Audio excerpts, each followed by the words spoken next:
The moment Daniel Brooks saw his boss stumble in those $2,000 heels, he knew his carefully rebuilt life was about to shatter. Victoria Hale, the CEO who'd never learned his daughter's name, who signed his paychecks with cold efficiency, was 3 cocktails past professional, and the holiday party's whispers were turning vicious.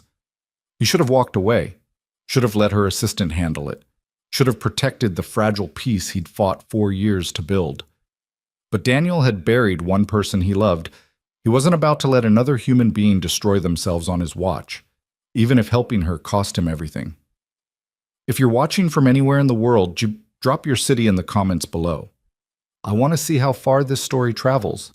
And if you're ready for a tale about unexpected chances and impossible choices, hit that like button and stay with me until the end. You won't regret it. The Meridian Hotel's ballroom had been designed to impress, and tonight it succeeded with almost vulgar efficiency.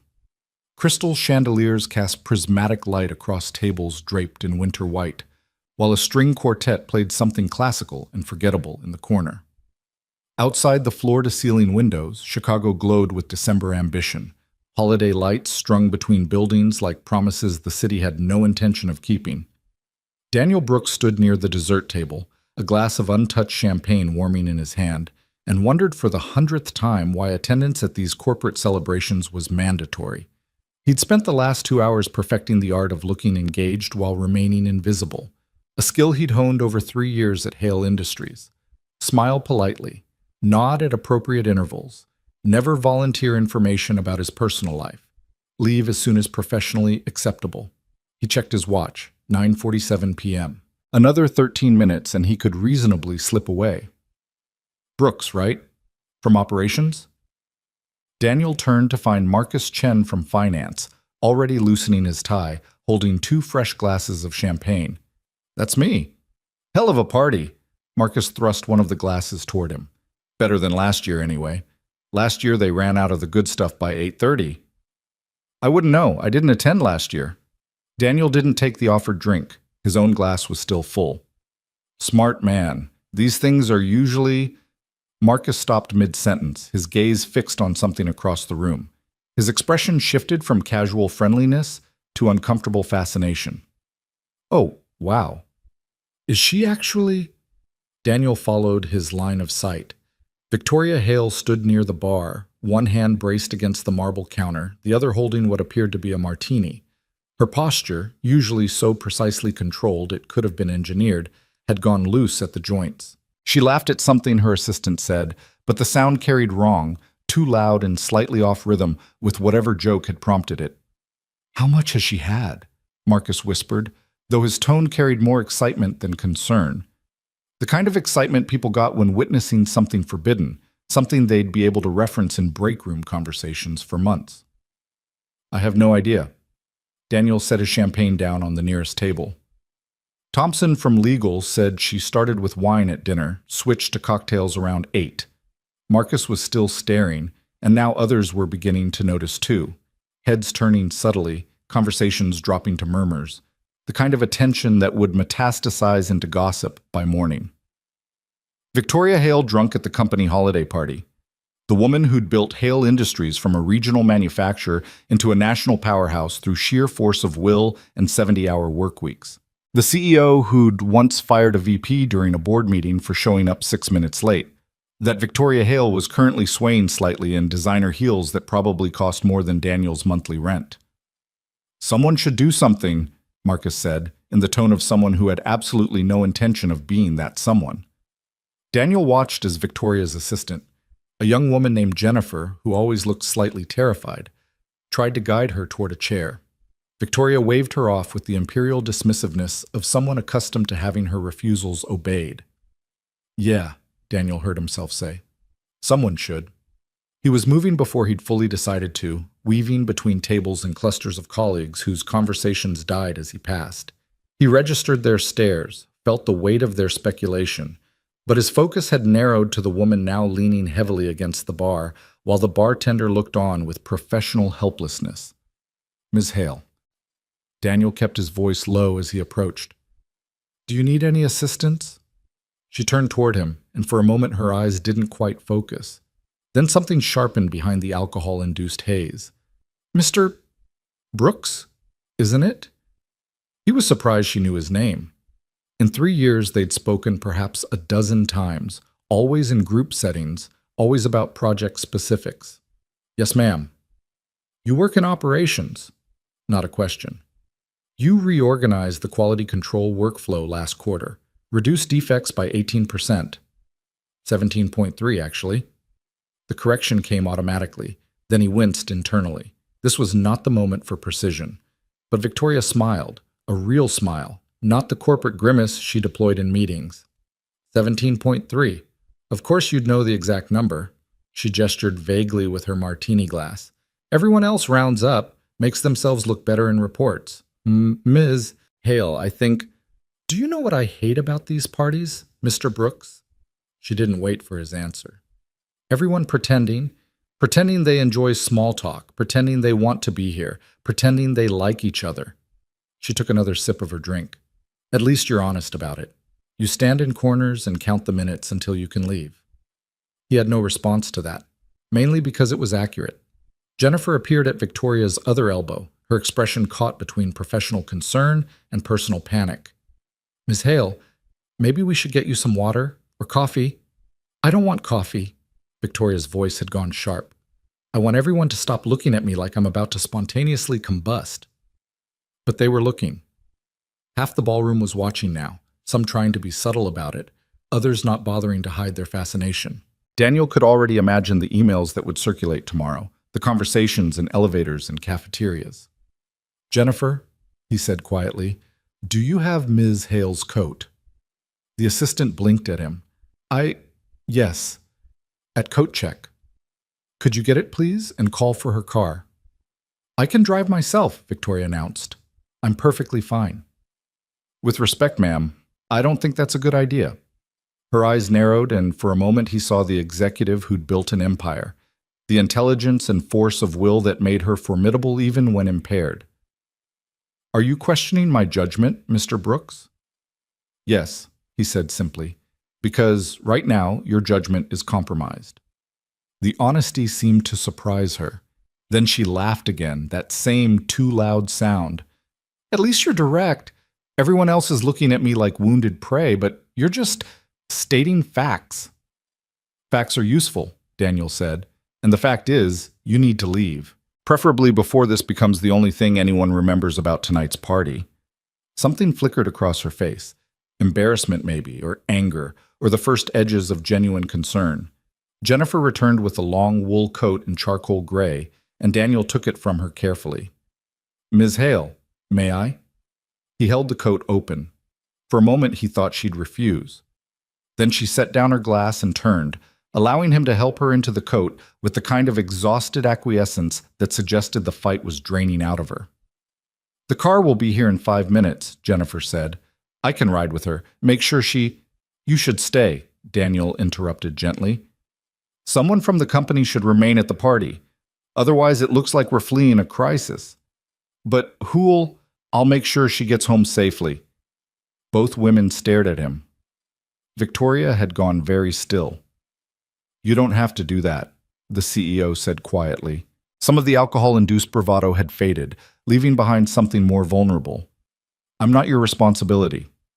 No, Daniel agreed, but I'm not going to let you drive yourself, and I'm not going to leave you alone. He met her gaze steadily. So unless you'd prefer to call a friend or family member to come get you, I'm your best option. Victoria looked away first. There's no one to call. The admission hung in the air between them, weighted with implications Daniel didn't want to examine. Jennifer was pulling out her phone, already texting someone, probably half the administrative staff, if Daniel had to guess. The gossip engine was fully engaged now. Then let's go, he said. He guided her toward the exit with a hand hovering near her elbow, not quite touching, but ready to steady her if she stumbled. She didn't. Despite the alcohol, Victoria Hale moved with determined precision, her chin lifted at an angle that defied anyone to comment on her condition. They made it through the lobby and out to the curved driveway where a black Mercedes idled under the hotel's entrance awning. The valet held the rear door open, his expression carefully neutral. Victoria paused at the car door. You really don't have to do this. I know, Daniel said. Get in. She did, settling into the leather seat with visible relief. Daniel closed the door behind her and circled to the other side, sliding in beside her as the valet shut his door with a soft click. The driver, a professional car service, not Victoria's personal driver, glanced in the rearview mirror. Where to? Victoria recited an address in Lincoln Park, one of those neighborhoods where even the smallest condos started at 7 figures. Daniel committed it to memory, then settled back against the seat as the car pulled smoothly away from the hotel. For the first few minutes, neither of them spoke. The city scrolled past the windows in a blur of light and movement. Late shoppers on Michigan Avenue, couples heading to dinner, the ordinary machinery of a Friday night in December. Inside the car, silence expanded like a held breath. Victoria had her head tipped back against the headrest, eyes closed. In the intermittent glow of passing streetlights, she looked younger somehow, the sharp edges of her professional persona softened by exhaustion and vodka. I don't usually drink, she said without opening her eyes. I assumed not. You assumed correctly. She shifted slightly. But tonight I thought, why not? Everyone else was celebrating. Why shouldn't I? Daniel didn't answer. He wasn't sure she expected him to. Do you know what the worst part is? Victoria continued. I threw this party, spent $40,000 so my employees could pretend to enjoy each other's company for 3 hours. And I can't even remember the last time I actually enjoyed myself at a social event. Then why do it? Because that's what CEOs do. We maintain corporate culture. We show appreciation for our workforce. She stopped herself, then laughed bitterly. Listen to me, even drunk, I sound like a press release. The car turned onto Lakeshore Drive, where the black expanse of Lake Michigan stretched endlessly to their left. A few boats bobbed at anchor, their lights reflecting on the dark water. How long have you worked at Hale Industries, Mr. Brooks? 3 years, almost 3.5. And in all that time, have we ever had a real conversation? Daniel considered the question. No, ma'am. Why not? Because you're the CEO and I'm a mid-level operations manager. Our paths don't cross except in meetings where you're usually addressing 20 other people. That's not a reason. That's a description of hierarchy. Hierarchy is a reason, Daniel said. You have 600 employees. You can't have meaningful conversations with all of us. Victoria opened her eyes, turning her head to look at him. But I should know something about you, shouldn't I? You've worked for my company for 3 years. You've improved our processes, saved us money, presumably contributed to our success. And I don't even know if you're married. Widowed, Daniel said before he could stop himself. Her expression changed immediately, shock replacing curiosity, then something that might have been compassion. I'm sorry, I shouldn't have. It's fine. It was 4 years ago. That's not fine. That's tragedy. The word hung between them, and Daniel felt the familiar tightness in his chest that always came when he talked about Sarah.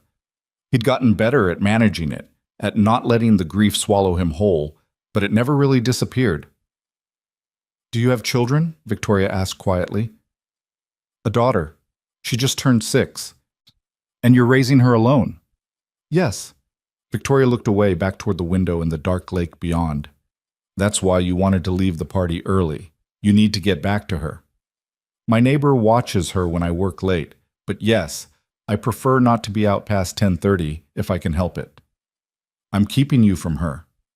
Right now, yes. But it's temporary.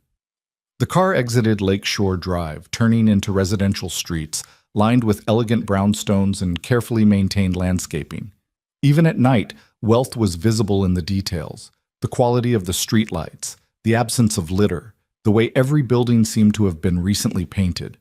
They pulled up in front of a modern high-rise, all glass and steel, an architectural ambition. The doorman started toward the car, but Victoria held up a hand, stopping him. Mr. Brooks? She said, and her voice had gone formal again. Thank you for your discretion tonight. I'll remember this. Daniel nodded. But as she reached for the door handle, he found himself saying, Miss Hale, wait. She paused. Is someone waiting for you upstairs? A friend? Or... No, she said simply. There's no one. That same admission from earlier, delivered with a kind of defeated finality that made Daniel's stomach clench. He thought about his apartment, modest and cluttered with a 6-year-old's possessions, but warm, lived in, safe. He thought about Sarah, who'd been alone when she died, who he hadn't been able to save. "I can't leave you alone," he said. Victoria's expression shifted to something between irritation and disbelief. "I'm a grown woman, Mr. Brooks. I can manage one night in my own apartment." "You've been drinking heavily. You could get sick. You could fall. You could—" "Could what? Die?" She laughed, but there was no humor in it. "I appreciate your concern, but you're being ridiculous. Go home to your daughter." Daniel should have. Everything rational in him said to accept her dismissal, go back to his own life, avoid the complications that helping her further would create. But he kept seeing her swaying in those expensive heels, kept hearing her say, "There's no one to call," and he couldn't make himself open the car door. "Ms. Hale, with all due respect, you're in no condition to take care of yourself tonight, and I'm not comfortable leaving you alone when you're impaired. I'm ordering you to leave." "You can fire me on Monday," Daniel said, "but tonight, I'm making sure you're okay." They stared at each other in the dim car interior. The driver had gone very still in the front seat, clearly trying to pretend this conversation wasn't happening. Finally, Victoria's shoulders sagged. "You're impossibly stubborn." "Yes, ma'am." "And this is completely inappropriate." "Also yes." "Fine." She opened her door.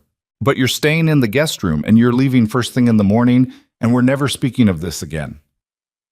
Daniel followed her out of the car, nodding to the doorman as they entered the building's pristine lobby. Marble floors, designer furniture, abstract art on the walls, the kind of wealth that whispered rather than shouted. The elevator ride to the 23rd floor was silent. Victoria leaned against the wall, eyes closed again, while Daniel stood at attention like a soldier, trying not to think about how thoroughly this night had derailed from his careful plans. Her condo was exactly what he'd expected: modern, immaculate, expensive, and almost completely devoid of personality.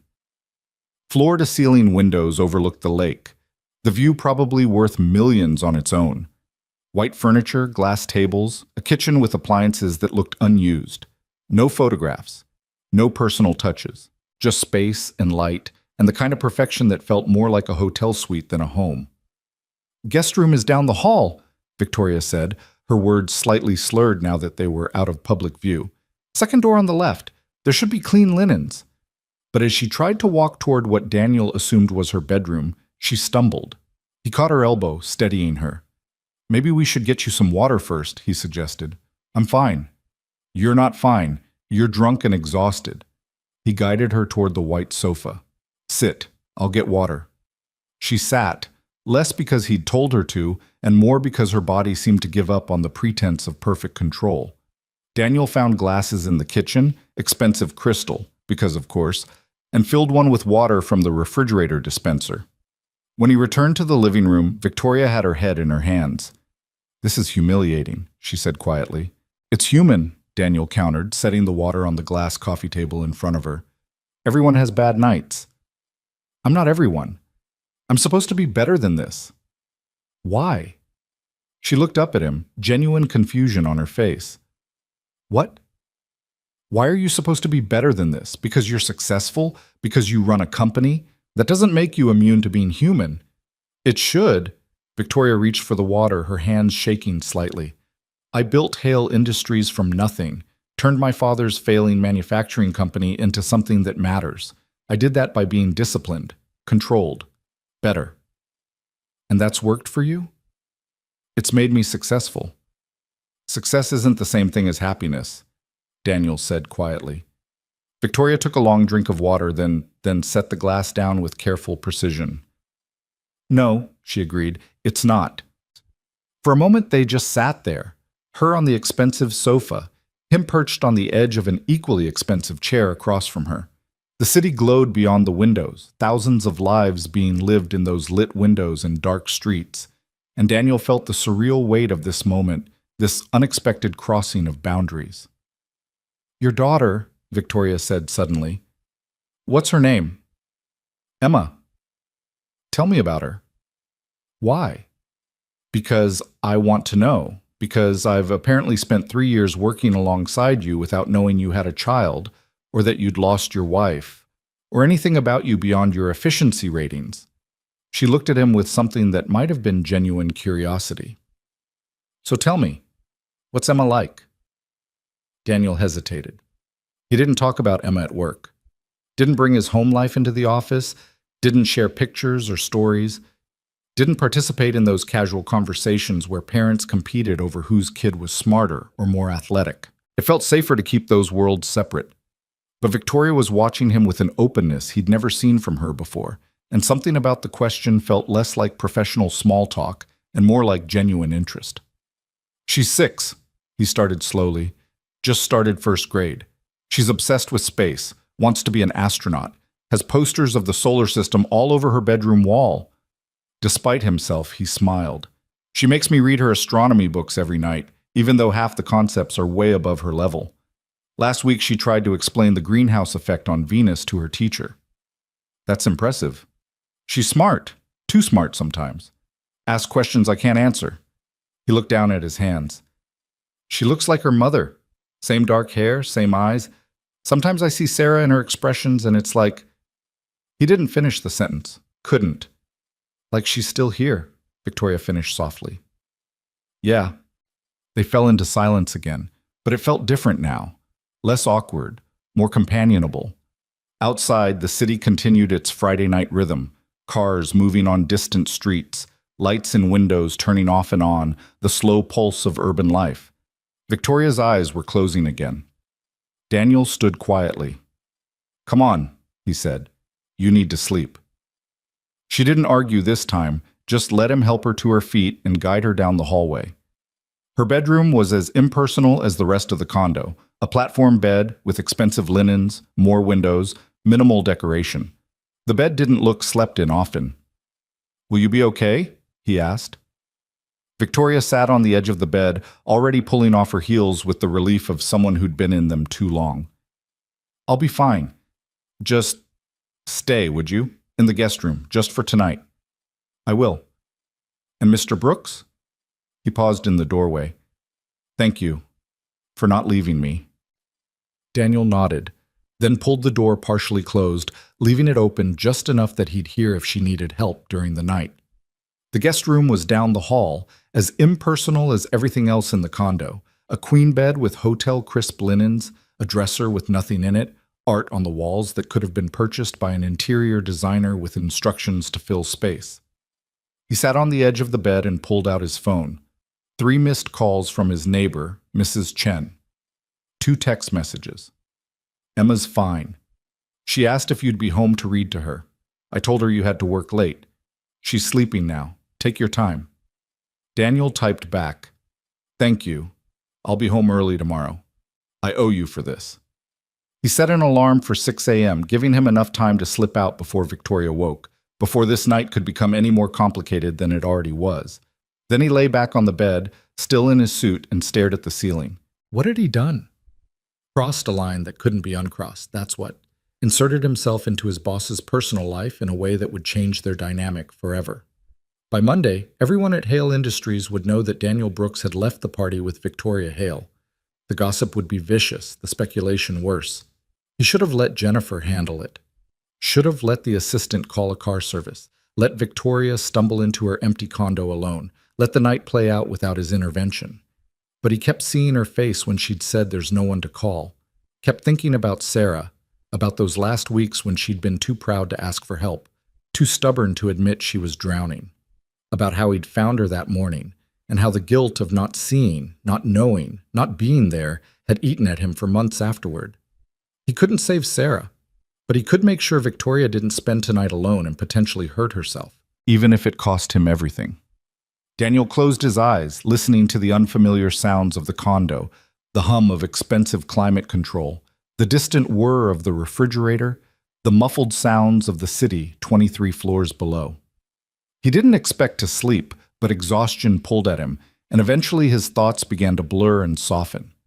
His last conscious thought was of Emma, sleeping safely in their small apartment across the city, dreaming probably of stars and planets and infinite space. At 2:47 a.m., Daniel woke to the sound of someone being sick. He was up immediately, moving down the hallway toward Victoria's bedroom. The door was open now, light spilling from an attached bathroom. He found her on the floor next to the toilet, hair falling in her face, shaking. "I'm sorry," she managed between heaves. "I'm so sorry." "Don't apologize." Daniel grabbed a washcloth from the counter, dampened it with cool water. "Here." She took it gratefully, pressing it against her face. Her makeup was smeared, her hair disheveled, the perfect professional veneer completely shattered. She looked small and human and nothing like the formidable CEO who intimidated board members. "This is so humiliating," she whispered. "It's just alcohol poisoning. It happens." Daniel sat on the bathroom floor beside her, his back against the wall. "When you're ready, we'll get you some water and you can try to sleep." "You should go. You don't have to see this." "I'm not leaving." Victoria laughed weakly. "Why not?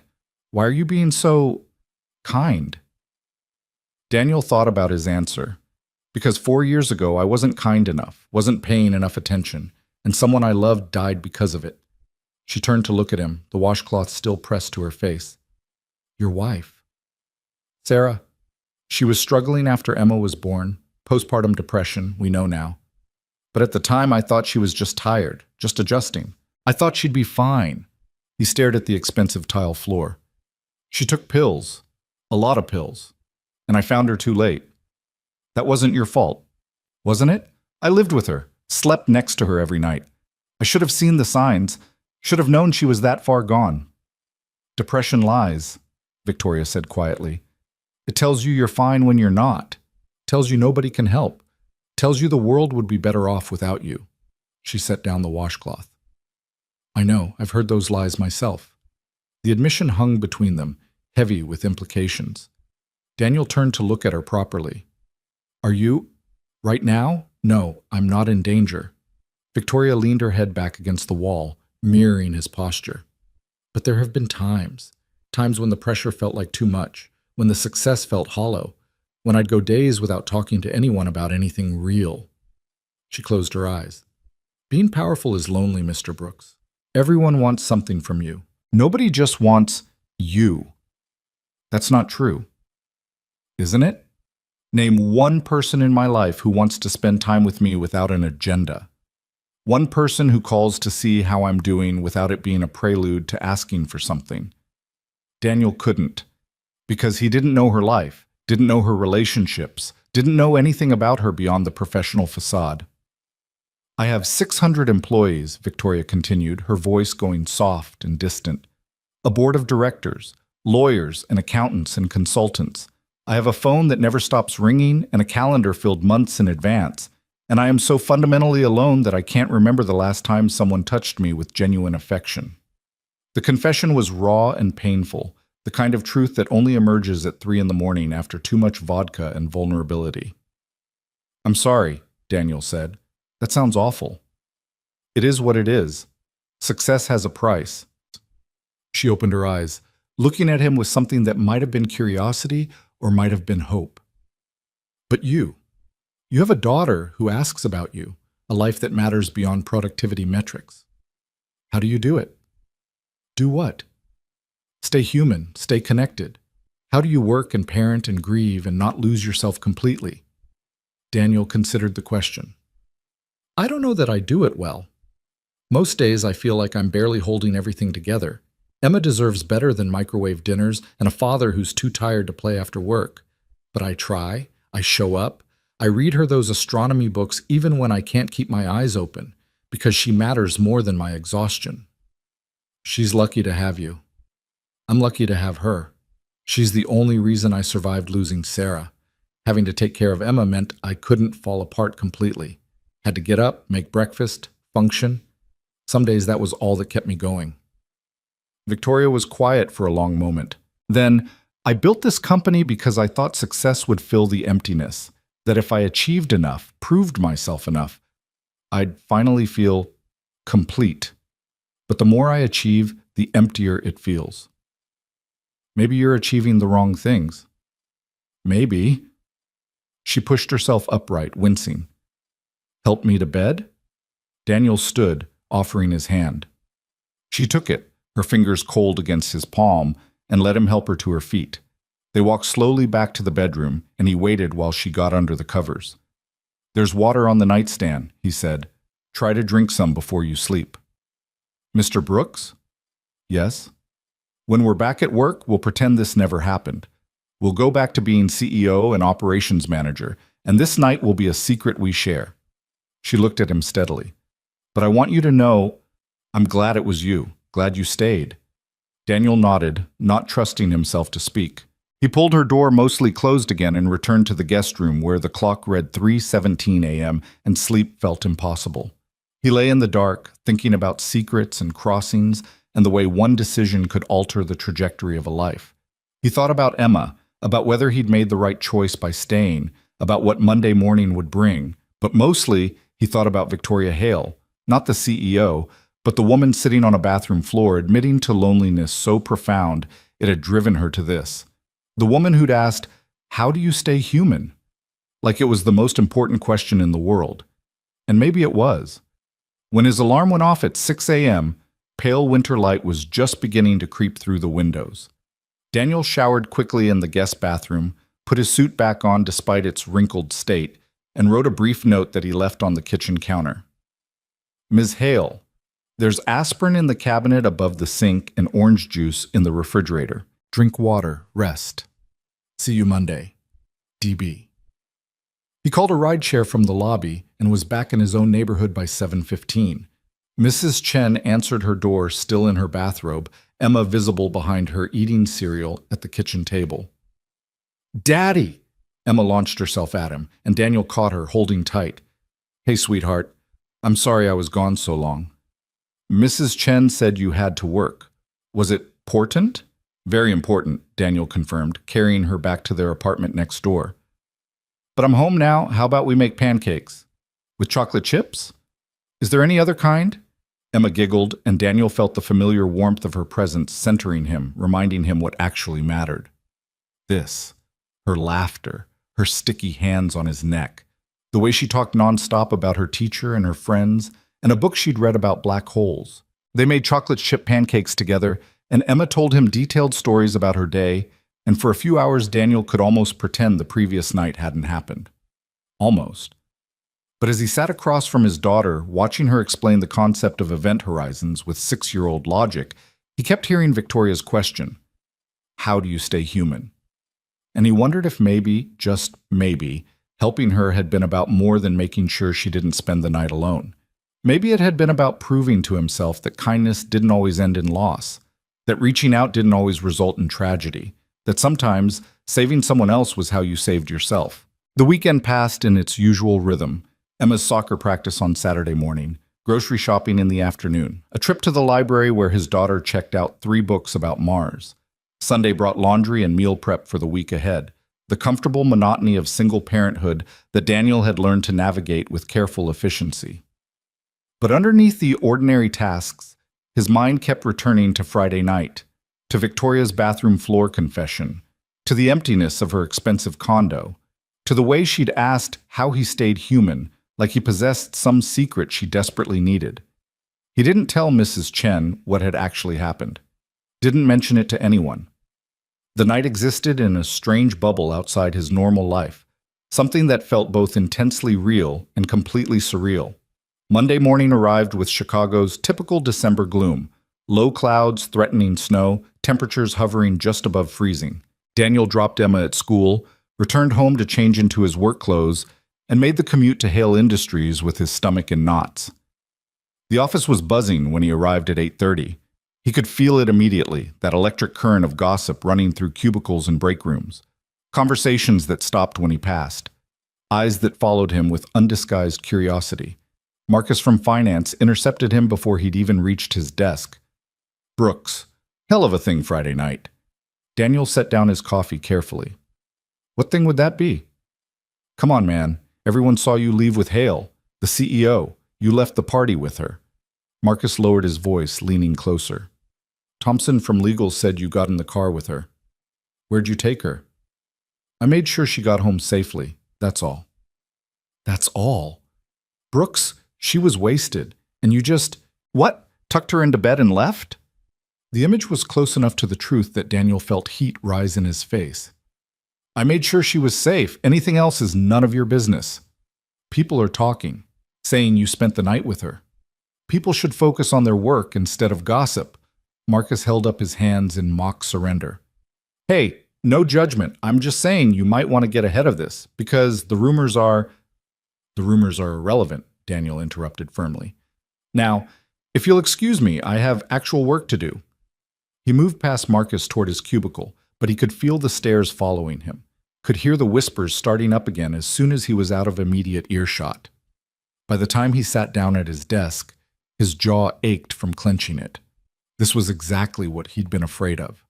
The speculation, the gossip, the way one decision, one act of basic human decency could transform into scandal through the lens of office politics.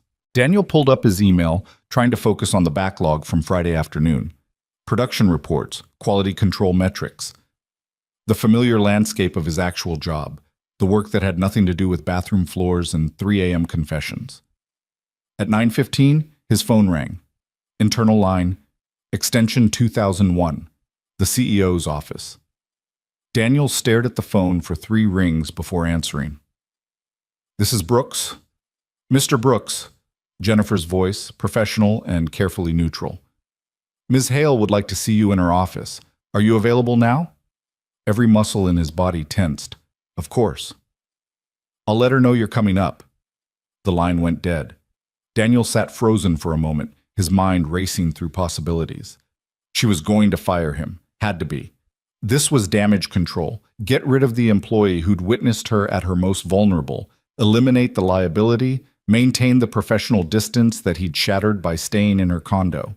He stood slowly, aware of the eyes tracking his movement as he walked toward the elevators. The executive floor was on 4 floors above operations. He'd been up there perhaps 5 times in 3 years, always for large meetings, always as one face in a crowd. The elevator ride felt interminable. When the doors opened on 12, Jennifer was waiting. This way, she said, her expression unreadable. Victoria's office occupied the corner of the building with floor-to-ceiling windows offering views of the Chicago skyline. The space was as precisely controlled as her condo. Expensive furniture, minimalist decoration, everything suggesting power and success, and absolutely nothing personal. Victoria stood at the windows, her back to the door, wearing a charcoal suit that probably cost more than Daniel's monthly rent. Her posture was perfect, her hair pulled back in a sleek bun, every trace of Friday night's vulnerability erased. Mr. Brooks is here, Jennifer announced. Victoria turned, and for a fraction of a second, Daniel saw something flash across her face. Recognition, maybe, or embarrassment, or both. Then the professional mask settled firmly into place. Thank you, Jennifer. Close the door, please. The assistant retreated, pulling the door shut with a soft click. Suddenly, the office felt very large and very quiet. Please sit. Victoria gestured to one of the chairs across from her desk. Daniel sat, his back straight, hands folded in his lap. Waiting. Victoria moved to her desk but didn't sit. Instead, she stood behind her chair, one hand resting on its back, and studied him with an expression he couldn't quite read. I owe you an apology, she said finally. That wasn't what he'd expected. Ma'am? Friday night, I put you in an extremely uncomfortable position, asked you to stay when you should have been home with your daughter, subjected you to a level of personal disclosure that was entirely inappropriate. She paused. I'm sorry. There's nothing to apologize for. There's everything to apologize for. You're my employee. What happened Friday night should never have happened. Daniel chose his words carefully. You needed help. I helped. That's all. Is it? Victoria's eyes were sharp now, assessing. Because I'm hearing some interesting rumors this morning. Apparently we're having a torrid affair. Or I've promised you a promotion in exchange for your discretion. Or, my personal favorite, you're blackmailing me with compromising photographs. Despite the tension, Daniel almost laughed. I can promise you none of those things are true. I know that, but the entire company seems convinced otherwise. She finally sat down, folding her hands on the desk in front of her. This is my fault. I created this situation by losing control at a company event, and now you're suffering the consequences. I can handle some gossip. Can you? Because in my experience, this kind of speculation doesn't just fade away. It metastasizes, becomes part of your professional identity. Every decision I make regarding you will be scrutinized, questioned, attributed to our supposed relationship. Daniel hadn't thought that far ahead, hadn't considered how Friday night might affect not just this week, but his entire future at the company. "What are you saying?" he asked quietly. Victoria was silent for a long moment, her fingers tapping a slow rhythm against the dark wood of her desk. "I'm saying I need to decide how to handle this, and I wanted to speak with you first before taking any action." "What kind of action?" "I could transfer you to a different department, remove the appearance of favoritism or impropriety." "You want to transfer me because I helped you?" "I want to protect your career. And mine." She met his gaze directly. "But I also recognize that transferring you would essentially confirm the gossip, would make it look like something happened that requires damage control. So what's the alternative?" "We do exactly what I suggested Friday night. We pretend it never happened. Maintain strict professional boundaries. Give the gossip nothing to feed on until it dies from lack of fuel." It was logical, practical, exactly the kind of decision a CEO should make to protect both her company and her employee. So why did it make Daniel's chest feel tight? "Is that what you want?" he heard himself ask. Victoria's expression flickered. "What I want is irrelevant. This is about what's appropriate." "With respect, ma'am, I disagree. You asked me Friday night how I stay human. Well, part of that is caring about what I actually want, not just what's appropriate or efficient or professionally acceptable." "Mr. Brooks, you were alone in that bathroom at 3 in the morning, telling me you couldn't remember the last time someone touched you with genuine affection. And now you want to pretend that conversation never happened? Want to go back to being strangers who pass in hallways?" He leaned forward. "I can't do that." Silence filled the office. Outside the windows, clouds were beginning to break apart, letting through weak winter sunlight. "Then what do you propose?" Victoria asked quietly. Daniel hadn't planned this, hadn't thought beyond getting through Monday morning without losing his job. But now, sitting across from her in this immaculate office, he found himself speaking from instinct rather than strategy. "I propose we acknowledge reality. Something happened Friday night. Not an affair, not a scandal, but a genuine human connection. You needed help, and I provided it. You shared things with me, and I shared things with you. That matters. It complicates everything. Maybe, or maybe it makes things clearer." "How?" "Because now you know you have at least one person in this building who sees you as a person, not just a CEO. And I know my boss is human enough to get drunk at a company party and honest enough to admit when she's lonely." Victoria looked away, and Daniel thought he saw her swallow hard. "That's not professional." "No," he agreed. "It's not. But it's real." More silence. Then Victoria reached for her phone, pressed a button. "Jennifer, clear my calendar for the next hour." "Ms. Hale, you have the budget review at—" "Reschedule it. I need time to think." She ended the call and stood, moving back to the windows.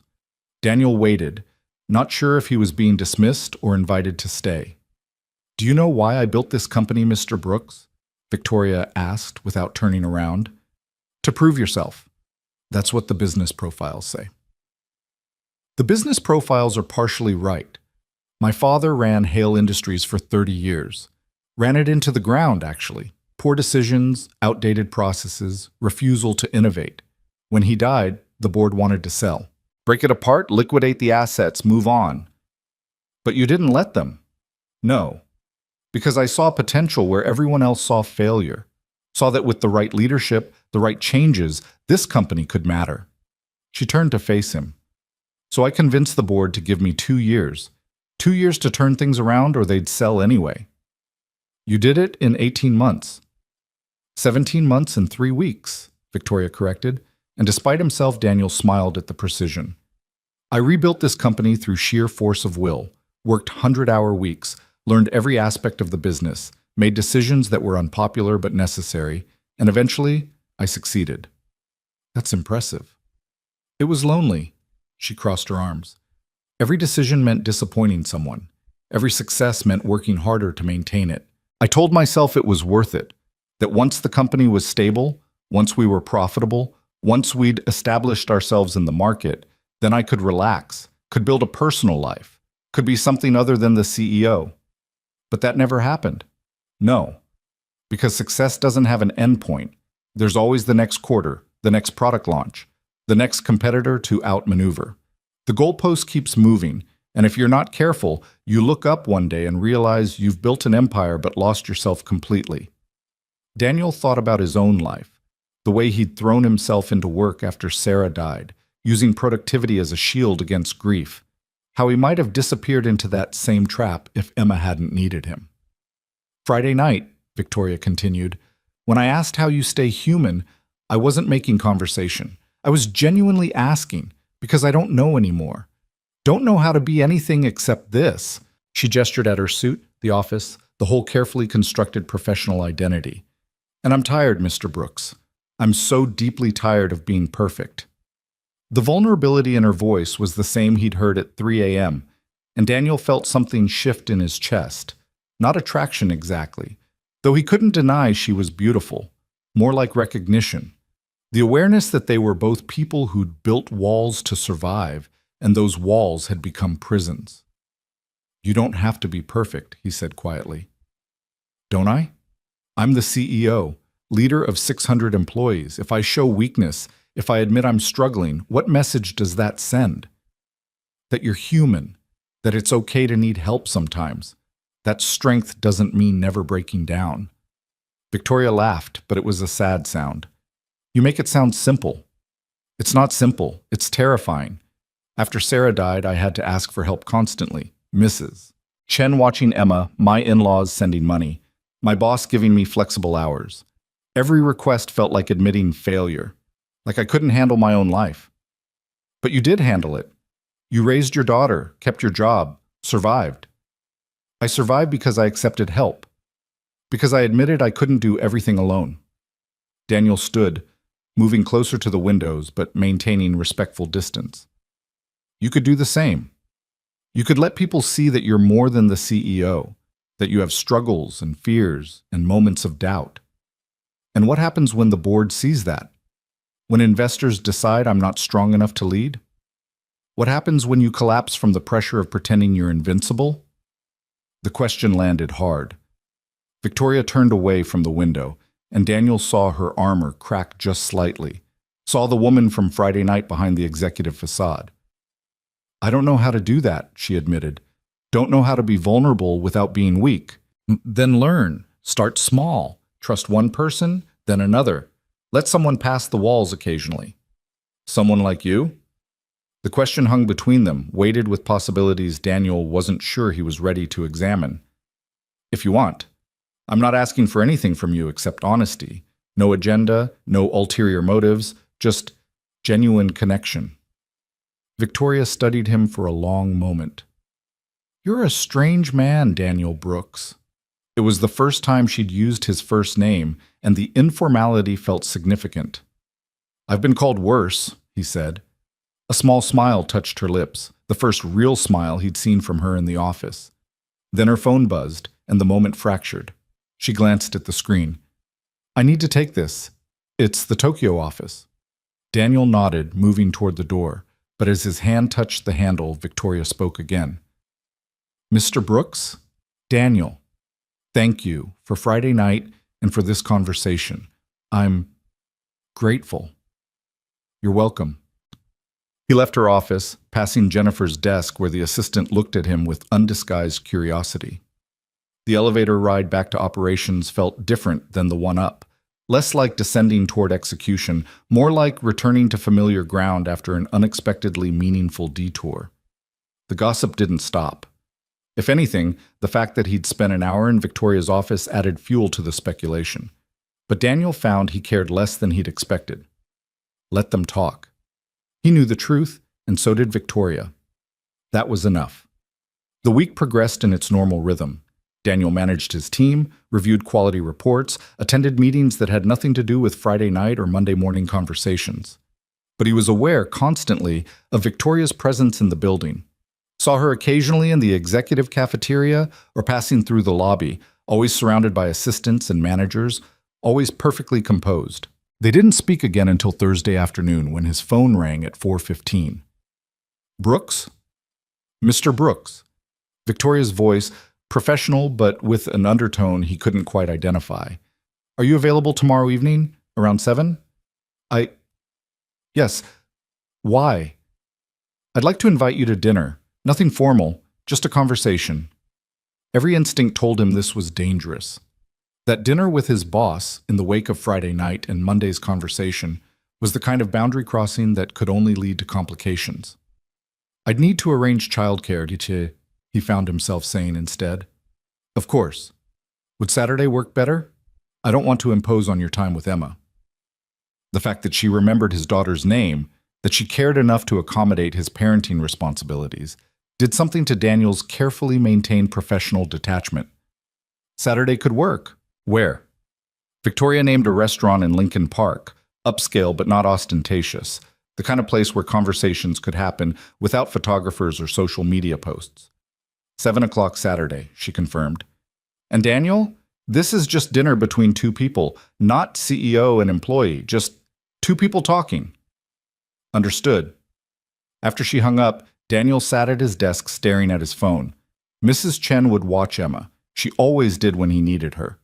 That wasn't the problem. The problem was what this dinner represented, the line it crossed from professional courtesy to something more personal. He should decline, should maintain the boundaries Victoria herself had suggested on Monday. But he remembered her standing at those windows, admitting she didn't know how to be vulnerable without being weak. Remembered the loneliness in her voice when she'd said she couldn't recall the last time someone touched her with genuine affection. And he remembered his own loneliness, the 4 years since Sarah's death when he'd focused so completely on Emma and work that he'd forgotten how to connect with another adult on anything deeper than surface level. Maybe they both needed this, needed to remember what it felt like to be seen as whole people rather than roles and responsibilities. Saturday evening arrived with the first real snowfall of the season. Daniel dropped Emma at Mrs. Chen's with strict instructions about bedtime and an apologetic promise to be back by 10. Then he drove through accumulating snow to Lincoln Park, his stomach performing acrobatics the entire way. The restaurant was elegant without being pretentious. Exposed brick walls, Edison bulb lighting, tables spaced far enough apart for privacy. Victoria was already seated when he arrived, wearing jeans and a cashmere sweater that probably still cost more than his entire wardrobe, but looked infinitely more approachable than her usual suits. You came, she said as he sat down. You invited me. I know, but I half expected you to cancel. This is, she gestured vaguely, unconventional. That seems to be our pattern. Victoria smiled, a real smile, warm and genuine. I suppose it is. They ordered wine, then food neither of them particularly focused on. The conversation started professionally, discussion of a new supplier contract, debate over manufacturing processes, but gradually shifted to more personal territory. Victoria asked about Emma, and Daniel found himself sharing stories he never told at work. The solar system project currently covering their living room floor, the elaborate bedtime negotiations that happened every night, the way his daughter had her mother's stubbornness and sense of humor. You light up when you talk about her, Victoria observed. She's the best thing in my life, the only thing that makes sense most days. And the grief?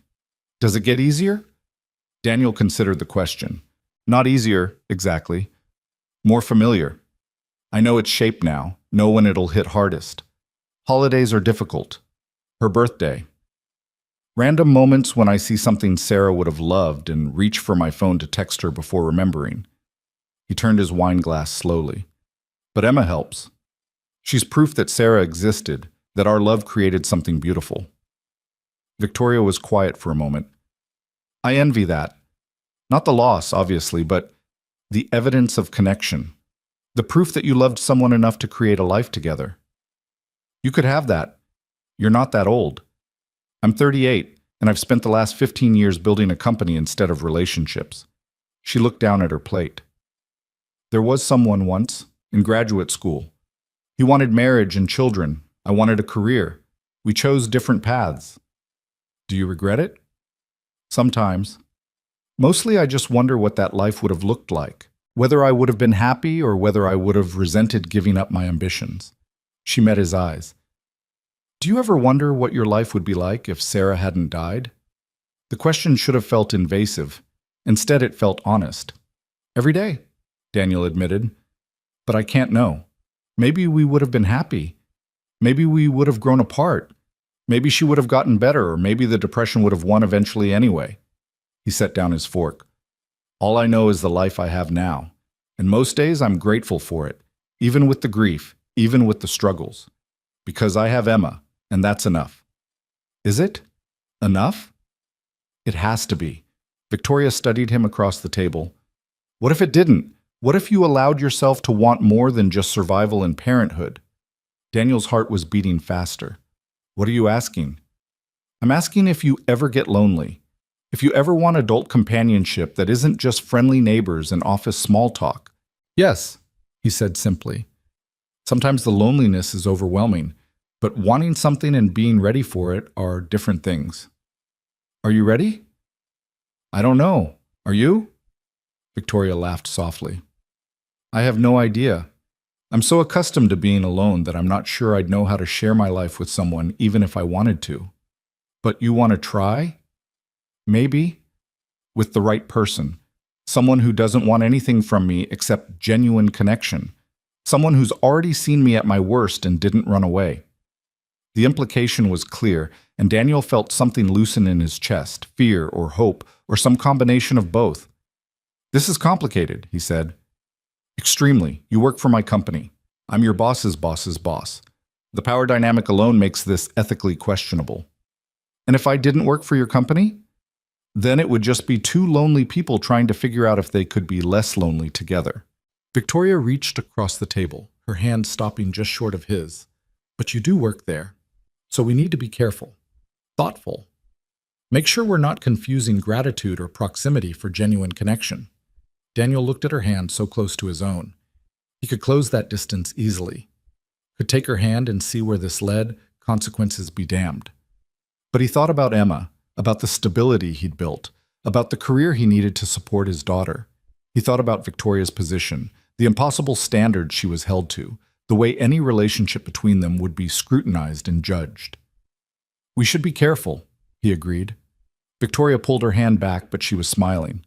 That's not a no. No, it's not a no. It's a, let's see where this goes without rushing into anything. I can work with that. They finished dinner talking about safer topics. Books they'd read, places they'd traveled, the relative merits of Chicago deep dish versus New York-style pizza. The conversation felt easy, natural, like they'd been friends for years rather than boss and employee navigating complicated territory. When Daniel walked Victoria to her car, a practical Volvo, not the ostentatious luxury vehicle he'd expected, snow was falling steadily, coating the city in white silence. Thank you for tonight, she said, for giving this a chance. Thank you for asking. Victoria hesitated, then leaned up and kissed his cheek. The contact was brief, almost chaste, but Daniel felt it everywhere. Good night, Daniel. Good night, Victoria. He drove home through the snow, his mind racing with possibilities and concerns. When he picked up Emma from Mrs. Chen's, his daughter was already in her pajamas, fighting sleep. Did you have fun at work dinner? She asked as he carried her to their apartment. It wasn't work exactly, just dinner with a friend. Is she nice? Daniel paused. Yes, she's very nice. Good. You should have more friends. Emma yawned hugely. You're lonely sometimes, I can tell. The observation from his 6-year-old daughter landed with unexpected weight. Am I? Yeah, you smile, but your eyes look sad. Mrs. Chen says that's because you miss Mommy, but maybe it's also because you don't have enough grown-up friends. Daniel tucked Emma into bed, surrounded by her solar system posters and astronomy books. You're pretty smart, you know that? Uh-huh. That's why I'm going to be an astronaut. She grabbed his hand. But Daddy, it's okay if you're not sad anymore. Mommy would want you to be happy. The words hit him like a physical blow. How do you know that? Because she loved you, and when you love someone, you want them to be happy, even if you're not there anymore. Daniel kissed her forehead. unable to speak past the lump in his throat. Emma fell asleep within minutes, her hand still holding his. Sitting in the dim glow of her nightlight, Daniel thought about the evening. About Victoria's question, do you ever want more than survival? About his daughter's observation that he was lonely. About the possibility that maybe, just maybe, he was ready to risk connection again. Not rushing into anything. Being careful, thoughtful, aware of all the complications. But open. Finally open to the idea that his life could include more than grief and responsibility and careful emotional management. That kindness, offered without expectation, might create space for something neither of them had planned for. Something that felt improbably like hope. If you or someone you know is having a difficult time, free support is available. Find resources. The weeks that followed their dinner unfolded with careful deliberation. Victoria and Daniel didn't rush into anything. Couldn't afford to, given the complications. But they texted occasionally, brief messages that had nothing to do with work. She sent him an article about NASA's latest Mars mission, knowing Emma would love it. He recommended a documentary about manufacturing innovation he thought she'd find interesting. At the office, they maintained professional distance, passed each other in hallways with polite nods, attended the same meetings without lingering afterward. To anyone watching, and people were definitely watching, nothing had changed. But something had shifted fundamentally. Daniel felt it every time he saw her across the cafeteria, every time her name appeared on his phone screen. A possibility that hadn't existed before, fragile and uncertain, but undeniably real. 3 weeks after their dinner, on a Wednesday morning that started like any other, Victoria sent a text at 6:45 a.m. Coffee before work? There's something I want to ask you. Daniel stared at the message while Emma ate her cereal and chattered about a science experiment her class was planning. His immediate instinct was concern.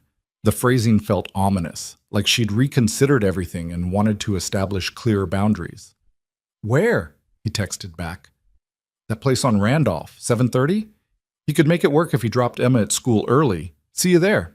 The coffee shop was crowded with the pre-work rush, but Victoria had claimed a corner table away from the main traffic. She wore her usual professional armor, tailored suit, perfect makeup, hair pulled back severely, but her hands were wrapped around her coffee cup with a tension that suggested the facade cost her more than usual. Thank you for coming, she said as Daniel sat down. I know it's early. What did you want to ask? Victoria didn't answer immediately. She looked down at her coffee, then out the window at the morning commuters rushing past, then finally back at him. How do you do it? The question came out quiet, almost lost in the ambient noise of the cafe. How do you manage everything? Work, parenting, grief, maintaining kindness, without losing yourself completely? Daniel recognized the echo of their 3 a.m. conversation, but this time Victoria was sober, and the question felt more urgent. I already told you. Most days I feel like I'm barely holding it together. But you are holding it together. You show up. You take care of Emma. You helped me when you didn't have to. You're functional. She said the word like it was something miraculous. How? Why are you asking this now? Victoria's hands tightened around her cup. Because yesterday I fired someone, a manager who'd been with the company for 8 years. He made a mistake, a significant one that cost us a client, but it was his first real error in nearly a decade of excellent work. And I didn't hesitate. Didn't consider his circumstances or his history. Just called him in and terminated him because that's what the situation required. She looked at Daniel directly. Then I went home to my empty condo and realized I'd just destroyed someone's livelihood with the same emotional investment I'd give to deleting an email. Did he deserve to be fired? That's not the point. The point is I didn't care enough to feel anything about it, didn't lose sleep, didn't question the decision, just made the call and moved on. Her voice had gone hollow. What kind of person does that make me? Daniel thought about his answer carefully. It makes you someone who's been taught that caring is weakness, that emotional investment is unprofessional, that the best leaders make hard decisions without flinching. But that's wrong, isn't it?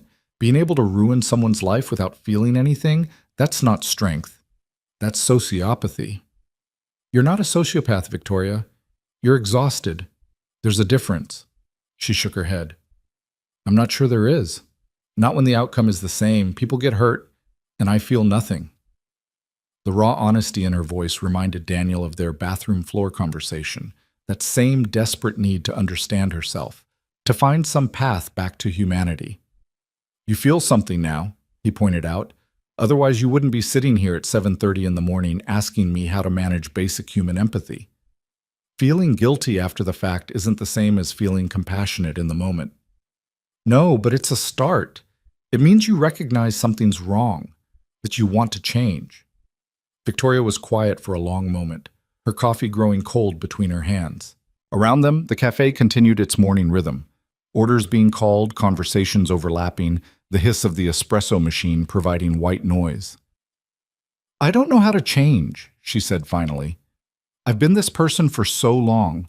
The CEO who makes hard calls, who prioritizes company success over individual comfort, who maintains emotional distance because caring too much would make the job impossible. Then maybe you need to redefine what success looks like. Stop measuring yourself entirely by quarterly profits and market share. That's literally my job description. Your job description is to lead a company. Leadership doesn't have to mean emotional detachment. Some of the best leaders care deeply about their people, make them feel valued, seen, important.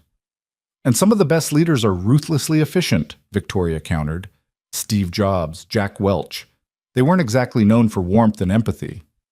They also weren't known for being happy. Jobs died young, and Welch's autobiography reads like a manual on how to alienate everyone who ever cared about you. Daniel leaned forward. Is that really the model you want? Success at the expense of every meaningful human connection? Victoria's expression cracked slightly. I don't want that, but I don't know how to be both effective and empathetic. Every time I try to care, it feels like it compromises my ability to make necessary decisions. Or maybe it just makes the decisions harder, which they should be. Firing someone after 8 years should be difficult, should cost you something emotionally. That's what keeps us human. But if I let every hard decision cost me emotionally, I'll never be able to function. The weight of it would crush me. Daniel thought about his own life, the constant balancing act between grief and responsibility. You don't have to carry it alone. That's what connection is for. You make the hard decision, feel the weight of it, then share that weight with someone who cares about you. I don't have anyone who cares about me. You have me. The words hung between them, simple and enormous. Victoria stared at him, something shifting behind her eyes. Why? She asked. Why do you care? I'm your boss. I've barely acknowledged your existence for 3 years. I'm difficult and cold and apparently incapable of basic empathy, so why would you care what happens to me? Because I've seen who you are under the armor. I've heard you admit you're lonely and scared and don't know how to be vulnerable, and I recognize that person because I've been that person. Daniel held her gaze. After Sarah died, I shut down everything except Emma. Couldn't afford to feel too much because if I started crying, I might never stop. So I became functional, efficient, got through each day by refusing to engage with anything deeper than logistics. How did you come back from that? Emma. She needed more than just a functional parent. Needed someone who could laugh at her jokes and listen to her stories and be present emotionally, not just physically. He paused. And eventually I realized that shutting myself off wasn't protecting me. It was killing me differently. So I started letting myself feel again. Started accepting that grief and joy could coexist, that I could mourn Sarah and still build a life worth living. Victoria's eyes were bright with unshed tears. I don't have an Emma. Don't have anyone who needs me to be more than functional. You have 600 employees who deserve a leader who sees them as people, not resources. You have a company that could be so much more than just profitable. It could be meaningful. Daniel reached across the table, his hand stopping just short of hers, mirroring their dinner position. And you have me, if you want. No agenda, no expectations. Just someone who gives a damn whether you're okay. For a long moment, Victoria just looked at his hand so close to hers. Then slowly, carefully, she closed the distance. Her fingers were cold against his palm, and he felt her hand tremble slightly. I don't know how to do this, she whispered. Do what? Accept help. Let someone care. Trust that you're not going to use this vulnerability against me. I won't. How can you promise that? Because I've been on the other side. I know what it's like to need help and be too proud to ask, and I know what it costs when no one notices you're drowning. He squeezed her hand gently. I'm noticing, Victoria. You're drowning, and I'm not going to let you go under. A tear escaped, tracking down her cheek. She wiped it away quickly, glancing around to make sure no one from the office was watching, but her hand stayed in his. What if I pull you down with me? You won't. I'm a good swimmer. Despite the tears, Victoria laughed. A small, broken sound, but genuine. That's a terrible metaphor. I know. I'm better with data than poetry. They sat there for another moment, hands linked across the coffee shop table, while the rest of Chicago rushed past oblivious. Then Victoria's phone buzzed and the spell broke. She pulled her hand back, checking the screen. I have a meeting at 8:30. I should go. Okay. But she didn't move immediately. Just looked at Daniel with an expression he couldn't quite read. Gratitude mixed with fear, mixed with something that might have been hope. Will you come to my place this weekend? She asked. Saturday afternoon. I know you have Emma, and I'd like to meet her. If that's not too much too soon. Daniel's heart stuttered. Meeting Emma felt significant, like crossing a threshold from possibility into something more concrete. But he remembered his daughter's observation that he needed more grown-up friends, her insistence that it was okay for him to not be sad anymore. She'd like that, he said. She's been asking about my friend from work. Apparently 6-year-olds are very invested in their parents' social lives. Victoria smiled, and this time it reached her eyes. Saturday at 2, I'll make lunch. Nothing fancy. We'll be there. After she left, Daniel sat alone with his now cold coffee, trying to process what had just happened. Victoria had asked him how he managed everything, but really she'd been asking how to start caring again, how to reconnect with her own humanity after years of deliberate detachment. And somehow, impossibly, he'd become the person she was turning to for answers. Saturday arrived with bright winter sunshine, the kind of cold, clear day that made Chicago feel almost magical. Emma had been vibrating with excitement since Daniel mentioned they were visiting his friend, asking endless questions he couldn't fully answer. Is she nice? Does she like space? Will she think I'm smart? What if she doesn't like me? She'll like you, Daniel assured his daughter as they pulled up to Victoria's building. Just be yourself. Emma pressed her face against the car window, staring up at the high-rise with wide eyes. She lives way up there? Can you see the whole city? Probably. The doorman recognized Daniel from his previous visit and waved them through with a knowing smile that made Daniel's stomach clench. By Monday, half the office would probably know he'd brought his daughter to the CEO's condo. The gossip would intensify, the speculation would metastasize. But when Victoria opened her door and smiled down at Emma with genuine warmth, Daniel found he didn't care what anyone else thought. You must be Emma. I'm Victoria. Your dad's told me so much about you. Emma looked up at her with the serious evaluation of someone deciding whether to bestow approval. He talks about you too, says you're very smart. Well, that's nice of him. Come in. I made sandwiches for lunch, but I wasn't sure what 6-year-olds eat, so I might have overdone it. The condo looked different than Daniel remembered. Still minimalist and expensive, but there were signs of effort. Fresh flowers on the coffee table, colorful pillows that hadn't been there before, and on the dining table, an elaborate spread of sandwich components and sides that suggested Victoria had been cooking all morning. Wow, Emma breathed, taking in the floor-to-ceiling windows and the spectacular view. You can see everything. Would you like to look? Victoria asked, and Emma nodded enthusiastically. Daniel watched them walk to the windows together, his daughter chattering about buildings and clouds and whether you could see her school from here. Victoria listened with apparent genuine interest, pointing out landmarks and asking questions that made Emma light up. Something in Daniel's chest loosened at the sight. He'd been so focused on his own complicated feelings about Victoria that he hadn't fully considered how Emma might factor into whatever was developing between them. But watching them interact, Victoria patient and engaged, Emma uncharacteristically shy but warming up quickly, he felt a cautious optimism. They ate lunch at the dining table. Emma explaining her solar system project in elaborate detail, while Victoria asked surprisingly informed questions about Mars colonization challenges. The biggest problem is the radiation, Emma said seriously, spreading peanut butter on her sandwich. Mars doesn't have a magnetic field like Earth, so astronauts would get bombarded with cosmic rays. They'd need really good shielding. Or underground habitats, Victoria suggested. Emma's eyes widened. Exactly. See, Daddy, I told you people would understand this. I understand it, Daniel protested. I just can't always keep up with your explanations. That's because you don't read all the books I give you. Victoria laughed, a real, unguarded laugh that transformed her entire face. She's got you there. After lunch, Emma asked if she could draw at the coffee table, and Victoria produced paper and colored pencils from somewhere. While his daughter sketched an elaborate Mars colony, Daniel helped Victoria clean up in the kitchen. She's wonderful, Victoria said quietly, loading the dishwasher. So smart and confident. You've done an amazing job with her. Most of that's just Emma being Emma. I can't take credit for her personality.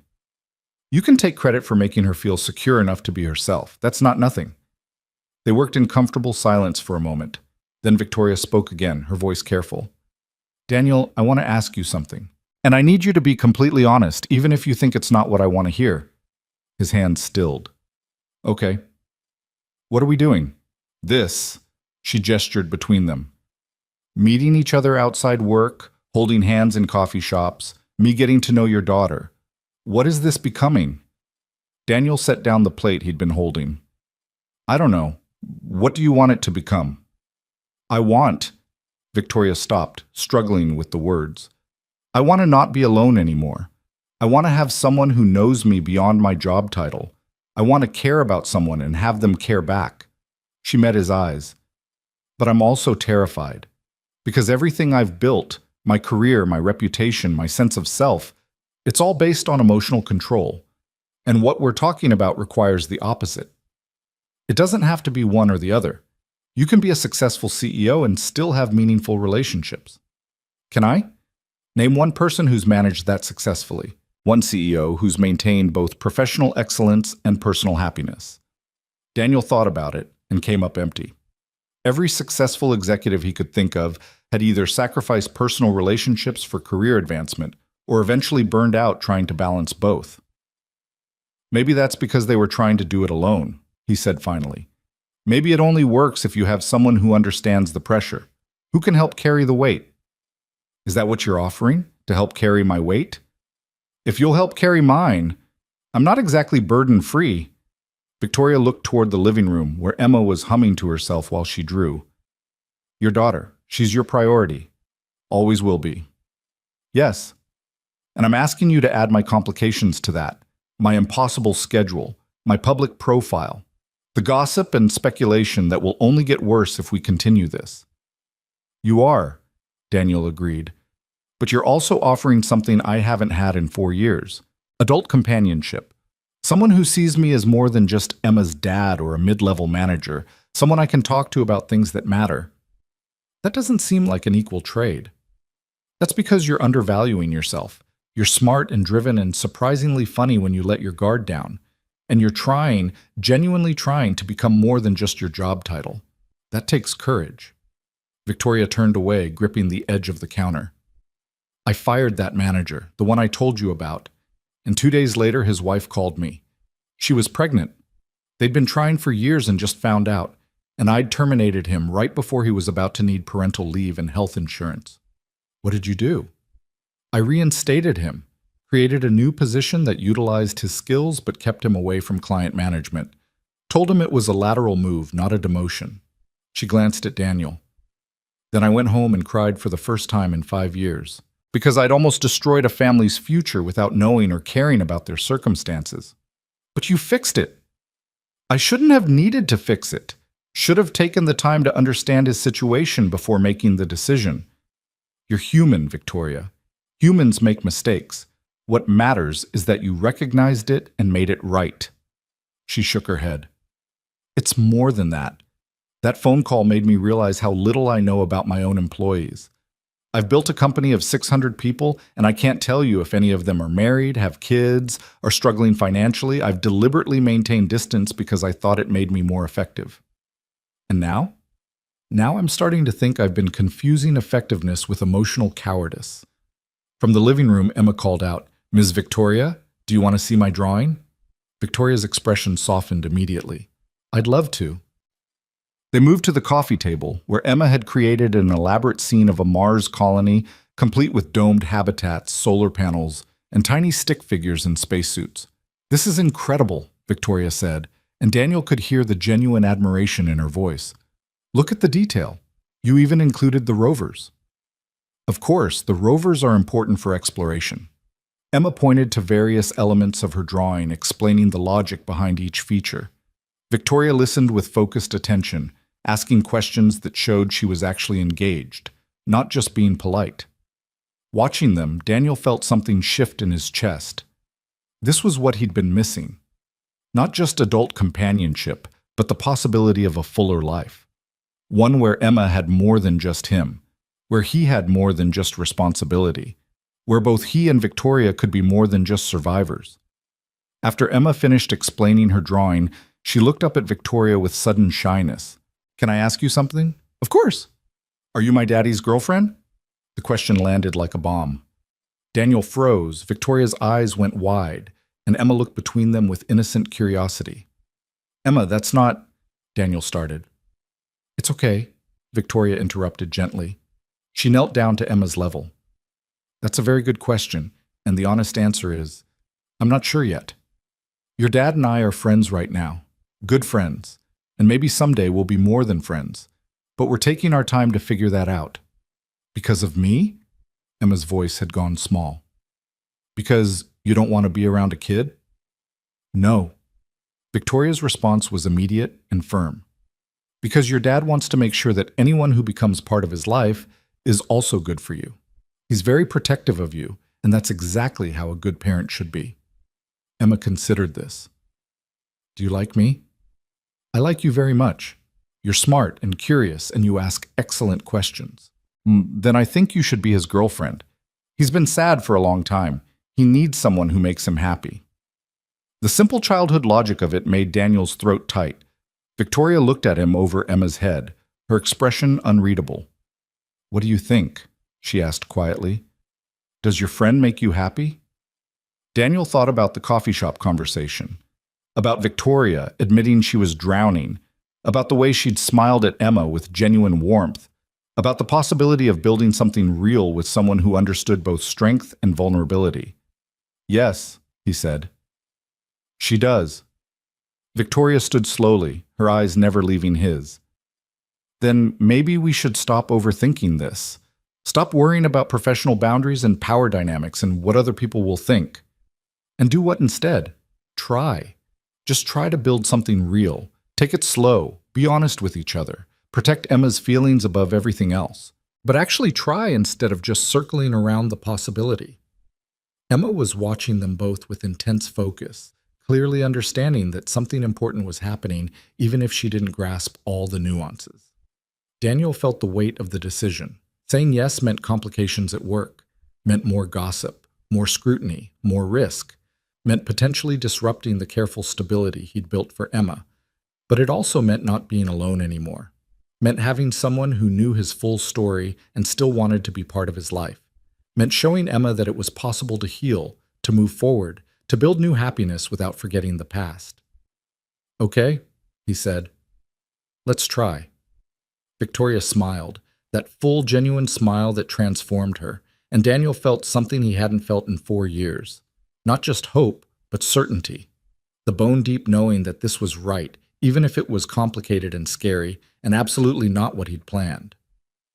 Emma clapped her hands. "Does this mean Miss Victoria will come to my science fair? It's in 3 weeks, and I'm building a model of the Mars rover." "If your dad doesn't mind, I'd love to come to your science fair," Victoria said. "I don't mind," Daniel confirmed. They spent the rest of the afternoon talking about Emma's school, about Victoria's childhood, about Daniel's work and Victoria's plans for the company. The conversation flowed naturally, comfortably, like they'd been doing this for years instead of weeks. When it was time to leave, Emma hugged Victoria goodbye with the easy affection of a child who'd already decided to trust her. Daniel and Victoria stood in the doorway after Emma had gone to wait by the elevator, the space between them charged with new possibility. "Thank you," Victoria said quietly, "for taking the chance, for bringing Emma, for helping me remember what it feels like to want something beyond professional success. Thank you for asking me how I manage everything. It made me realize I've been managing when I could be living." Victoria leaned up and kissed him, not on the cheek this time, but properly. It was brief and gentle and tasted like hope. "See you Monday?" she asked. "See you Monday." In the elevator, Emma chattered about the view and the lunch and how nice Ms. Victoria was. Daniel only half listened, his mind still processing everything that had shifted that afternoon. They'd crossed a line, made a choice, decided to try building something real despite all the complications. And for the first time since Sarah's death, Daniel felt like he was moving towards something instead of just surviving. Like maybe, impossibly, his life could include both responsibility and joy, both grief and new love, both the memory of who he'd lost and the possibility of who he might find. Emma grabbed his hand as they walked to the car. "I like her, Daddy. She's different from other grown-ups." "How so?" "She listens like she really cares, not just pretend listening." Emma looked up at him seriously. "And she makes you smile with your whole face, not just your mouth. That's how I know she's good for you." Daniel pulled his daughter into a hug, overwhelmed by her perception and wisdom. "When did you get so smart?" "I've always been smart. You just don't always notice." He laughed, the sound genuine and free. "Fair point." As they drove home through the late afternoon streets, Daniel thought about Monday morning, about walking into the office knowing that everything had changed, that he and Victoria weren't just CEO and employee anymore, weren't just two lonely people circling each other uncertainly. They were trying, actually trying to build something meaningful. It would be complicated, would require careful navigation of professional boundaries, would subject them both to gossip and speculation and judgment. But when he remembered Emma's drawing spread across Victoria's coffee table, remembered the way Victoria had knelt to answer his daughter's question honestly, remembered the taste of her kiss and the promise in her eyes, he knew it was worth it. Worth every complication, every risk, every moment of uncertainty. Because sometimes the question that changes everything isn't the one you ask, but the one someone asks you. And sometimes the answer you give isn't just words, but a choice to stop surviving and start living again. Monday morning arrived with the weight of consequence. Daniel dropped Emma at school, her backpack covered in new space stickers Victoria had given her, and drove to work knowing that the careful balance they'd maintained was about to collapse under scrutiny. He was right. The moment he stepped into the building, he felt the shift in energy. Conversation stopped mid-sentence as he passed. Eyes tracked his movement with undisguised curiosity. By the time he reached his desk, Marcus was already hovering. "So," Marcus said, settling into the adjacent chair uninvited. "Interesting weekend." "Normal weekend. Spent time with my daughter." "Right. Your daughter, who apparently spent Saturday afternoon at Victoria Hale's condo." Marcus's grin was predatory. "The doorman at her building is dating someone in accounting. Word travels fast." Daniel's stomach dropped, but he kept his expression neutral. "Emma wanted to meet my friend, so we visited." "Your friend, the CEO, who you left the holiday party with, who you've been having private meetings with." Marcus leaned back, clearly enjoying this. "Come on, Brooks. Everyone knows something's going on. You might as well confirm it." "There's nothing to confirm. Victoria and I are friends, that's all." "Friends don't usually introduce their kids unless it's serious. Maybe your friends don't. Mine do." Marcus studied him for a moment, then his expression shifted to something more genuine.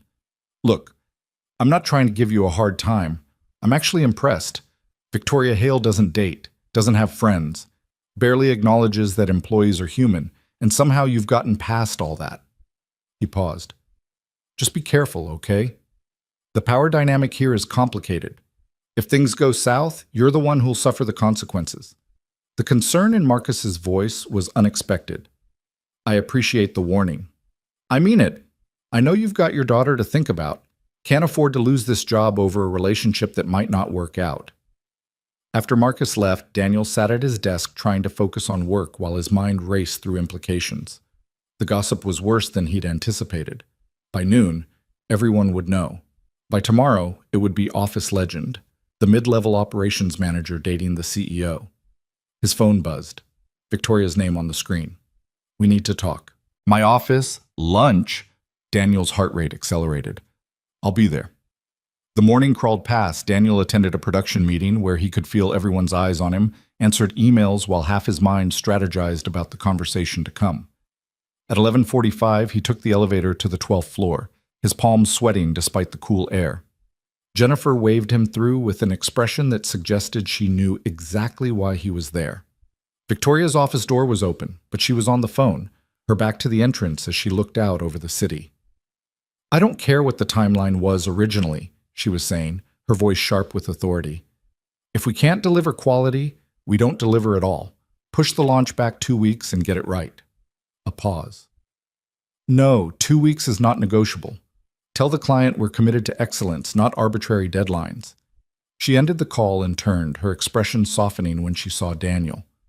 Close the door. He did, and suddenly the office felt smaller, more intimate. The gossip, Victoria said without preamble. It's worse than I expected. I heard. Apparently the doorman is very chatty. I'll deal with that separately. Right now we need to address the larger issue. She moved to her desk but didn't sit, instead leaning against it in a posture that was almost vulnerable. I've been CEO for 7 years. In that time, I've maintained absolute professional boundaries. Never dated employees, never showed favoritism. Built a reputation on fairness and merit-based advancement. And now you're worried I'm going to undermine that. I'm worried we're going to undermine that. Because like it or not, any decision I make regarding you from this point forward will be scrutinized. Any promotion, any project assignment, any positive review, people will assume it's personal, not professional. Daniel had known this was coming, but hearing it stated so bluntly still stung. So what are you saying? We end this before it really starts? No. Victoria's response was immediate and firm. I'm saying we need to be strategic, transparent. We need to address this head on instead of pretending we can keep it quiet. How? Victoria pulled a document from her desk drawer. I've drafted a disclosure for the board, outlining our relationship, establishing protocols to prevent conflicts of interest, proposing oversight measures for any decisions that might affect you or your department. Daniel took the document, scanning its contents. It was thorough and clinical, reducing their tentative relationship to policy language and corporate safeguards. But it was also smart, proactive rather than reactive, establishing boundaries before problems emerged. You want to tell the board we're dating. I want to tell the board that we've developed a personal relationship, and here's how we plan to ensure it doesn't compromise professional integrity.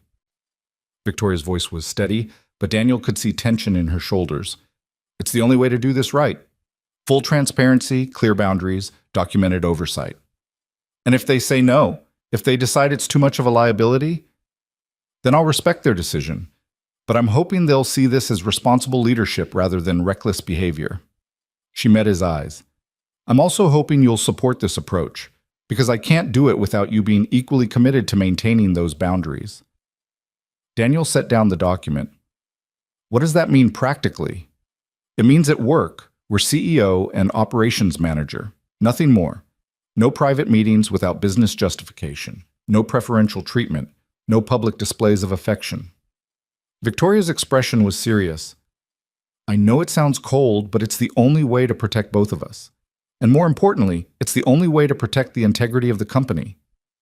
I can do that. Can you? Because it's going to be difficult. People will be watching constantly, looking for any sign that I'm showing you favoritism or that you're leveraging our relationship for advancement. I don't want advancement because we're dating. I want advancement because I'm good at my job. I know that, but not everyone will believe it. Victoria moved closer, her voice softening.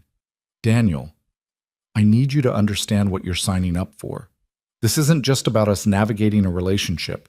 It's about managing public perception, board concerns, employee morale.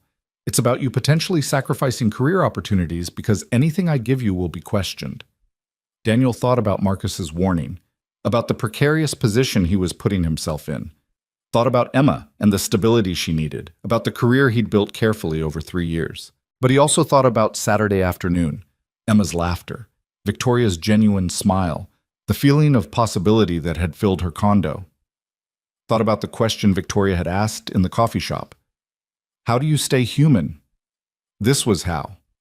By choosing connection over caution, by believing that some things were worth the risk. I'm signing up for trying to build something real with someone I care about, he said. Everything else, we'll figure out as we go. Victoria's shoulders relaxed fractionally. The board meeting is Wednesday. I'll present this disclosure along with the proposed protocols. Depending on their reaction, we'll know by end of week whether this is even possible. And if they say no? She was quiet for a moment. Then we'll have a difficult decision to make. The implication hung between them, her job or their relationship, the company she'd built or the connection she'd finally allowed herself to want. Let's not borrow trouble, Daniel said. You'll present your case. Trust that they'll see you're handling this responsibly. Victoria nodded, but doubt shadowed her features. You should go. We've been in here too long already. Daniel wanted to kiss her, to offer physical reassurance that this would work out. But he was acutely aware of Jennifer outside the door, of the glass walls that made Victoria's office visible to anyone passing by. So instead he just said, I'll see you Wednesday, after the meeting. The next 2 days were excruciating. Daniel went through the motions of work while his mind spun through scenarios. Board approval, board rejection, Victoria forced to choose between her company and him. He tried to stay present for Emma, reading her astronomy books and helping with homework, but she noticed his distraction. Is something wrong, Daddy? Just work stuff, sweetheart. Nothing for you to worry about. Is it about Ms. Victoria? Daniel looked at his daughter, surprised by her perception. What makes you ask that? Because you get a different face when you think about her. A worried, happy face. Emma climbed into his lap, all 70 pounds of 6-year-old concern. Do you love her? The question caught him off guard. Love felt too large, too soon, too weighted with implications. But looking at Emma's serious expression, Daniel realized she deserved honesty. I don't know yet, but I care about her very much. And I think maybe someday I could love her. Does she love you? I think she's figuring that out too. Emma considered this with the gravity of a much older person. Mommy would want you to be happy. I know you think about her sometimes and feel sad, but she'd want you to find someone new to love. Daniel's throat tightened. You really think so? I know so. Because when you love someone, you want them to be happy even if you can't be there. She hugged him fiercely. So if Ms. Victoria makes you happy, then you should keep her, even if it's complicated. Out of the mouths of children, Daniel thought, came the clearest wisdom. Wednesday arrived with freezing rain that turned the city gray and miserable. Daniel went through his morning routine on autopilot, breakfast with Emma, drop off at school, the commute that felt longer than usual. At work, he couldn't concentrate. Kept checking his phone for updates from Victoria. At 2:15, she texted, Meeting over, can you come up? Daniel's hands were shaking as he entered the elevator. The ride to 12 felt interminable. Jennifer wasn't at her desk when he arrived, and Victoria's door was closed. He knocked softly. Come in. Victoria stood at her windows again, but this time her posture was different, less rigid, more relaxed. She turned as he entered, and Daniel's heart stuttered at her expression. She was smiling. They approved it, she said. All of it. The disclosure, the protocols, the oversight committee. They want quarterly reviews to ensure there's no appearance of favoritism, and they've asked that any promotion or significant assignment for you go through additional approval channels. But they approved it. Relief flooded through Daniel so intensely he had to sit down. Just like that? Not quite. There were questions, concerns about optics and precedent. But I made the case that transparent disclosure with proper oversight is better than trying to hide a relationship and having it blow up later. Victoria moved to sit beside him. I also told them that you're one of the most ethical, hardworking employees this company has, that any success you achieve will be on merit, and we're putting safeguards in place to ensure that's beyond question. What did they say? The CFO said this was the most responsible handling of a potential conflict of interest he'd ever seen. The head of HR was concerned about morale, but agreed that addressing it proactively was the right call. Victoria's smile widened. And the chairman said it was about time I had a personal life, as long as it didn't interfere with my professional judgment. Daniel laughed, giddy with relief. So we can actually do this. We can try. We can try. With rules and oversight and everyone watching to make sure we're doing it right. But yes, we can try. Before he could second-guess himself, Daniel reached for her hand. Victoria laced her fingers through his, the simple contact grounding and electrifying at once. There's something else, she said. Something I've been thinking about since Saturday. Since Emma asked if you loved me and I realized I didn't have an answer. You don't have to. Let me finish. Victoria squeezed his hand. I've spent so many years convinced that caring was weakness, that emotional investment would compromise my ability to lead. But watching you with Emma, seeing how your love for her makes you stronger rather than weaker, it made me realize I've had it backwards. How so? Leadership isn't about emotional detachment. It's about caring so much that you make the hard decisions anyway. You fire someone when necessary, but you feel the weight of it. You push for excellence, but you recognize the human cost. You build a company that's successful and humane. Daniel thought about the manager Victoria had almost fired, the one she'd reinstated after learning about his pregnant wife. You're already doing that. You're already changing. Because of you. Because you showed me what it looks like to carry grief and responsibility and still show up with kindness. Victoria turned to face him fully. I'm not good at this yet. I'll make mistakes. I'll probably default to emotional distance when things get hard. But I want to try. Want to learn how to lead with both strength and compassion. That's not something I taught you. That's who you already are underneath the armor. Maybe, but you helped me remember it was okay to take the armor off sometimes. They sat in comfortable silence for a moment, hands linked, the weight of the board's approval settling into something real and possible. So what happens now? Daniel asked. Now I send a company-wide email disclosing our relationship and the oversight protocols. Get ahead of the gossip, make it official, remove the power of speculation. Victoria's expression turned wry. It's going to be uncomfortable. People will have opinions, but at least we'll be controlling the narrative. When? Today, before close of business. That way people can process over tonight, and tomorrow we come in ready to address questions with transparency. Daniel's stomach clenched at the thought of his relationship becoming company-wide knowledge, but he recognized the wisdom in her approach. Okay, do it. Victoria pulled out her phone, typed something quickly, then showed him the screen.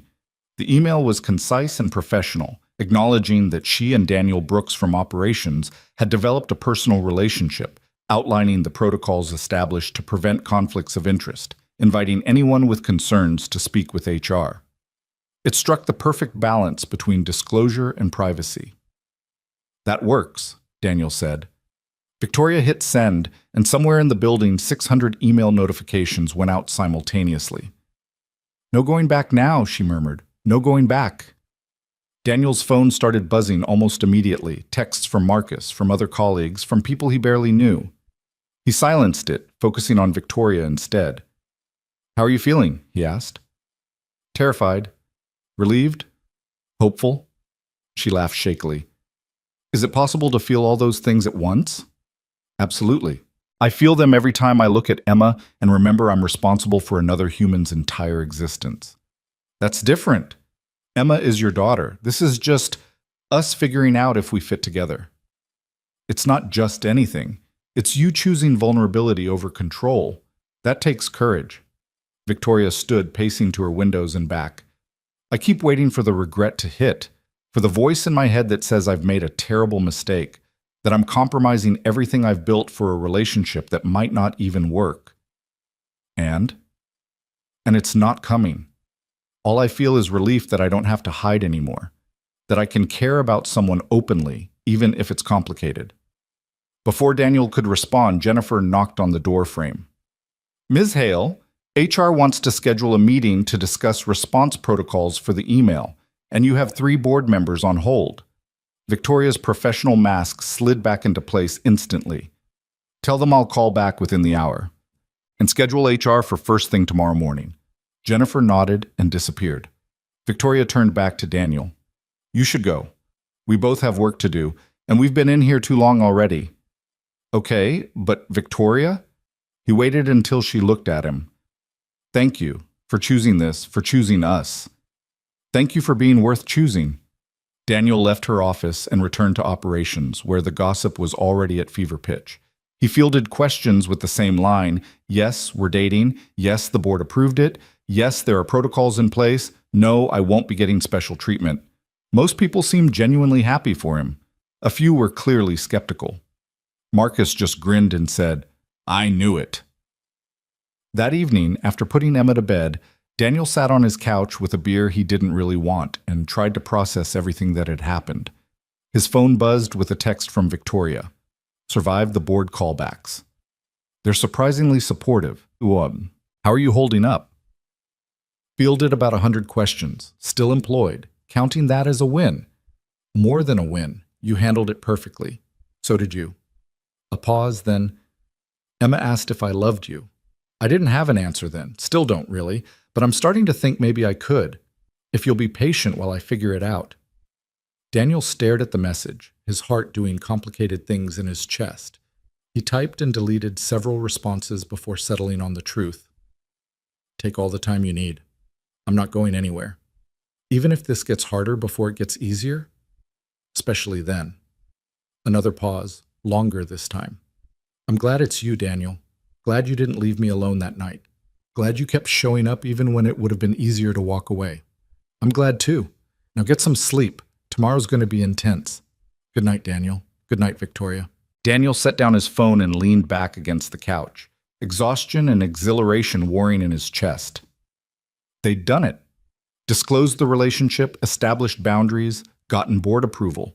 Against all odds, they'd found a way to make this work within the constraints of their professional reality. But more than that, Victoria was trying. Actually trying to be more than just the CEO, more than just professionally successful. Trying to build a life that included connection and vulnerability and the risk of caring about someone. And Daniel was trying too, trying to move forward without forgetting the past, trying to build something new without betraying Sarah's memory, trying to show Emma that love didn't end with loss, that healing was possible, that their family could grow and change and still honor what came before. The next few weeks unfolded with surprising smoothness. The gossip gradually died down as it became clear that nothing scandalous was happening. No favoritism, no inappropriate office behavior, just two professionals maintaining boundaries while building a relationship outside work. Victoria threw herself into reshaping the company culture with the same intensity she'd once reserved for profit margins. She instituted monthly employee forums where anyone could voice concerns directly to leadership, established mentorship programs that connected executives with junior staff, created policies around work-life balance that actually got enforced. The changes were subtle at first, but they accumulated. People started staying at work less late, started taking their vacation time, started feeling like they mattered as humans, not just productivity units. And slowly, gradually, Victoria herself changed. She learned people's names, asked about their families, remembered birthdays and work anniversaries. The fear-based culture she'd built began transforming into something healthier, still demanding, still committed to excellence, but humane. Daniel watched it happen with quiet pride.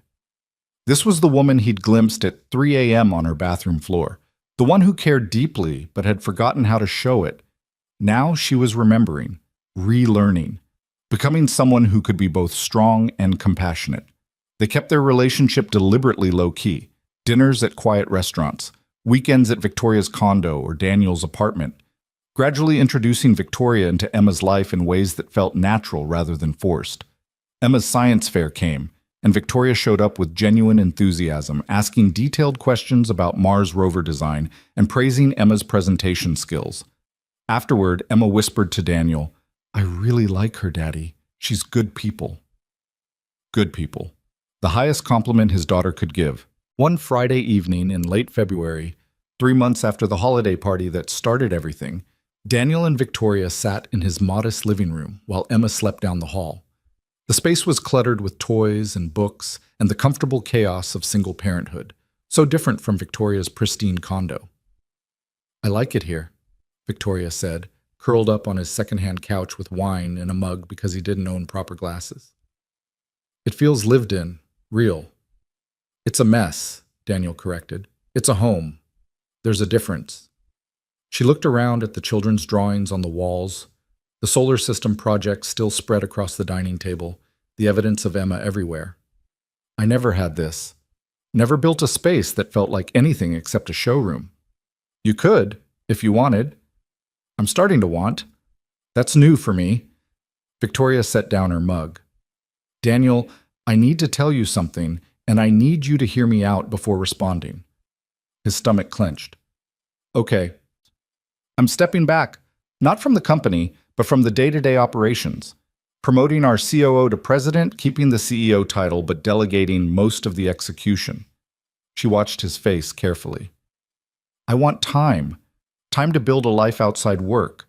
Time to figure out who I am when I'm not in crisis management mode. Time for this." She gestured between them. "That's huge. Are you sure?" "I'm terrified. But yes, I'm sure. Because the board approval, the protocols, the transparency, all of that was about making our relationship possible within my existing life structure. But I'm realizing I don't want my existing life structure. I want something different, something that has room for more than just quarterly earnings calls and strategic planning." Daniel reached for her hand. "What do you want it to have room for?" "You, Emma, maybe eventually more kids if that's something you'd want. A life that doesn't require choosing between career success and human connection." Victoria's voice was steady, but he could see vulnerability in her eyes. "I'm not saying I'm retiring or giving up ambition. I'm saying I'm redefining what success looks like. And for me, right now, success means being able to come to Emma's science fair without having to leave early for a conference call." "You're serious about this?" "Completely serious. I've already discussed it with the board. They're supportive, especially given the transformation in company culture over the past 3 months. Productivity is up, retention is up, employee satisfaction scores are the highest they've been in years." She smiled. "Turns out treating people like humans instead of resources is actually good for business." Daniel pulled her closer, overwhelmed by what she was offering. Not just time, but a fundamental reimagining of her priorities.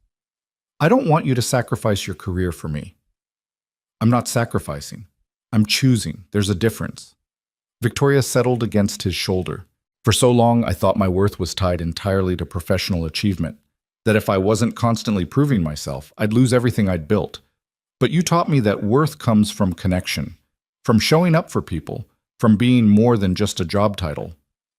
"I didn't teach you that. You already knew it. You just needed permission to believe it." "Then thank you for giving me permission."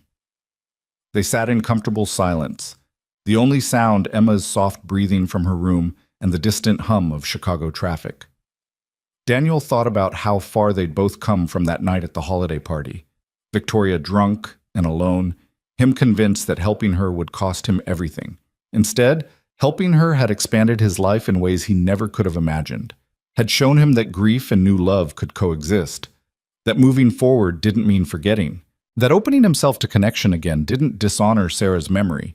It honored it by proving that the love they'd shared had taught him how to love again. "Daniel?" Victoria's voice was quiet. "Earlier, I said I didn't know if I loved you, that I needed time to figure it out. I remember. I figured it out. I love you. Not because you saved me that night, but because you keep saving me every day just by being exactly who you are. By showing me what it looks like to lead with both strength and kindness, by making room for me in your life, even though it complicates everything." Daniel's throat was tight, but his voice came out steady. "I love you too, and I'm scared, because the last person I loved this much I lost.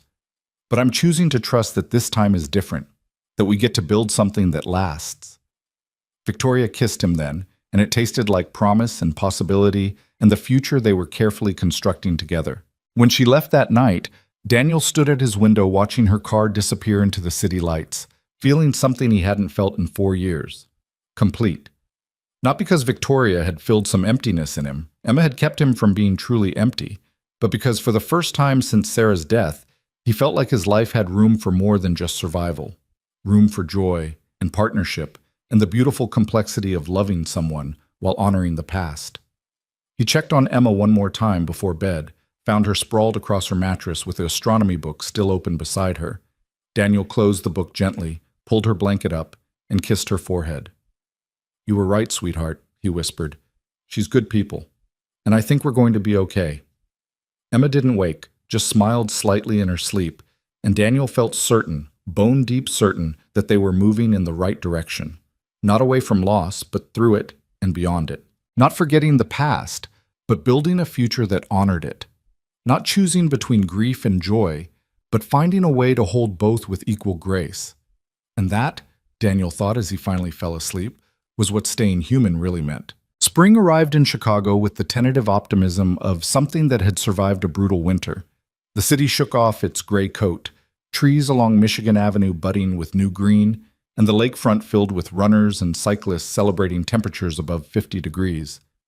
Daniel stood at his kitchen window on a Saturday morning in late April, watching Emma chase bubbles in the small courtyard behind their building, and marveled at how much had changed in 5 months. The woman blowing those bubbles, laughing as Emma jumped to pop them, was Victoria Hale.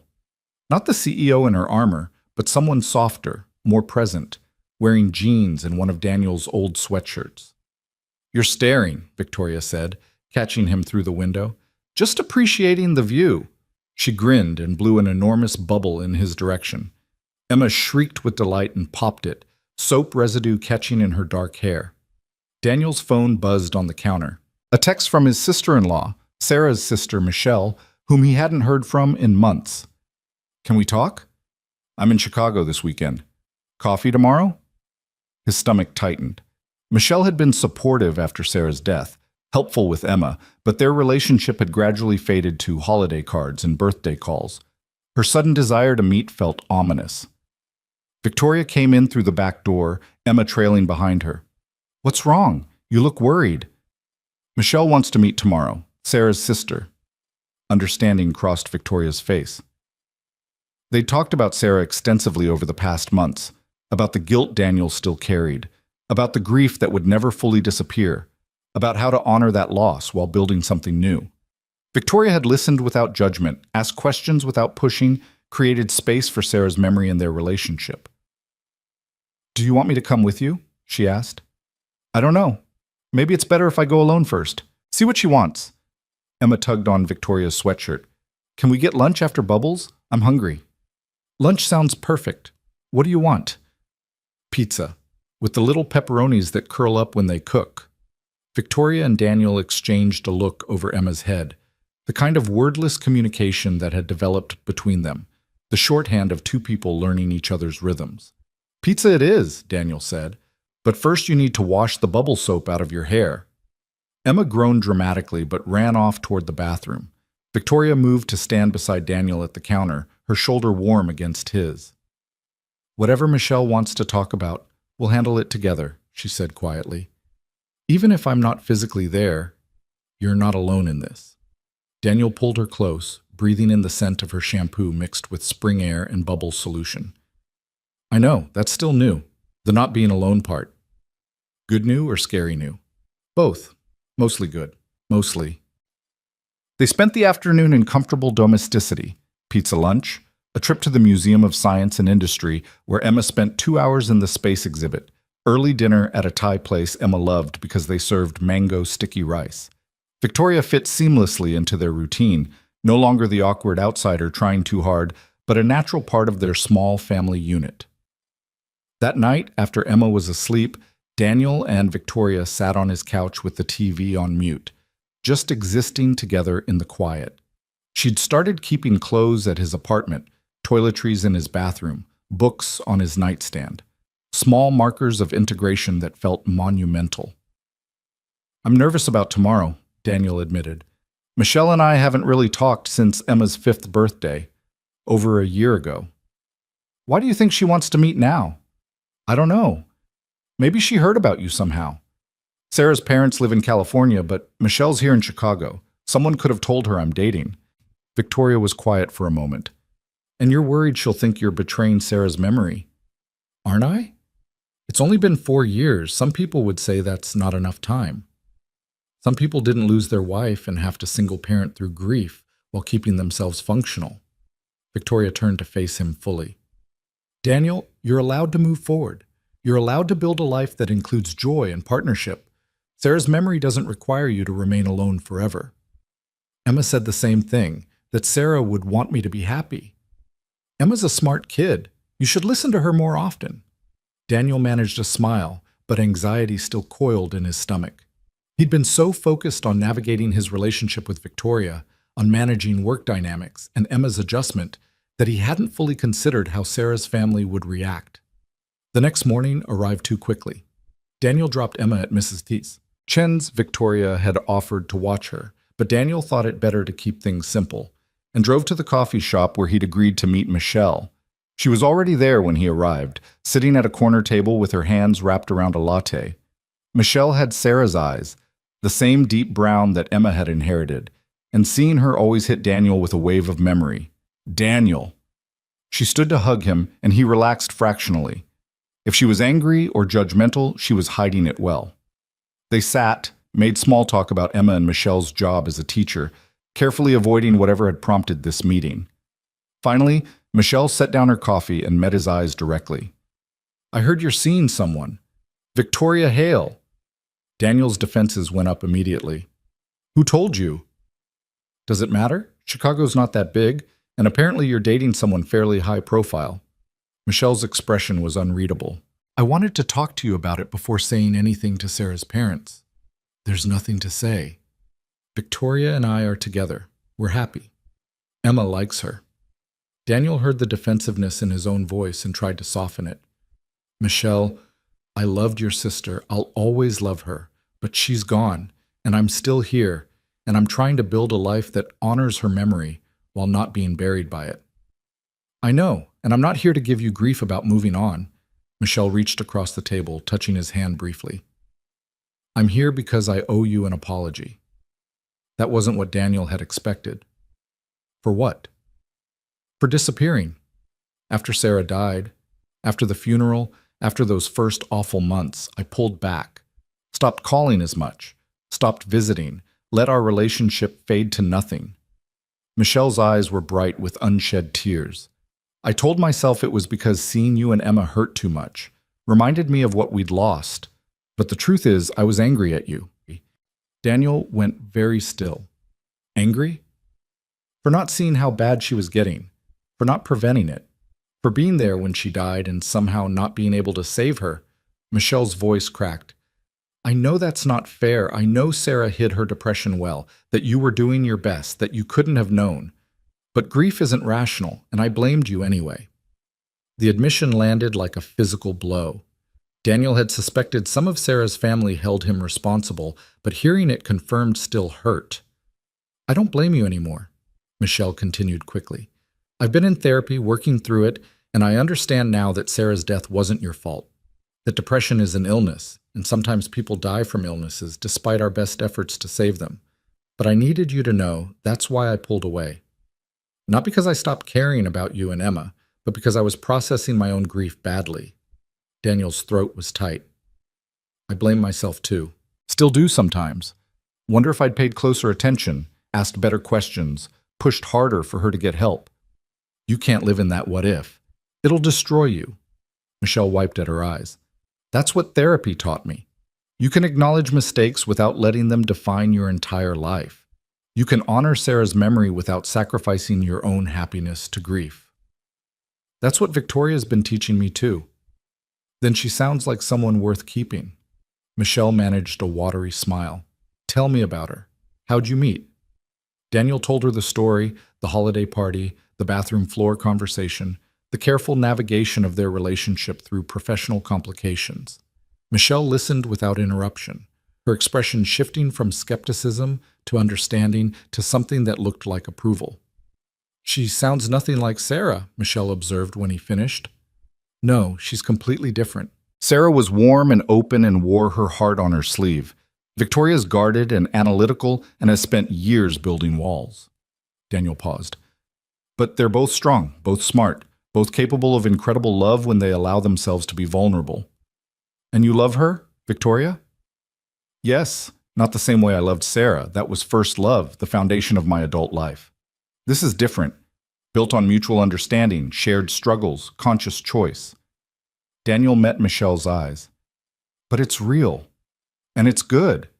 And I think Sarah would approve. Michelle nodded slowly. I think she would too. Sarah wanted you to be happy. Wanted Emma to have a full life. Wanted you both to thrive, not just survive. She finished her latte. So when do I get to meet her? Victoria, I mean. The question surprised him. You want to meet her? Of course. If she's going to be part of Emma's life, part of your life, then she's family adjacent. I want to make sure she's good enough for you. Daniel laughed, the tension finally breaking. She's probably too good for me, honestly. Let me be the judge of that. How about dinner? You, Victoria, Emma, me. Casual, low pressure. They set a date for the following weekend, and Daniel left the coffee shop feeling lighter than he had in months. Michelle's approval wasn't something he'd realized he needed, but having it mattered. Sarah's family accepting Victoria felt like permission to fully move forward. He texted Victoria immediately. Michelle wants to meet you. Dinner next Saturday. Fair warning, she'll probably grill you about your intentions. Victoria's response came quickly. I can handle interrogation. My intentions are entirely honorable. Mostly. Mostly?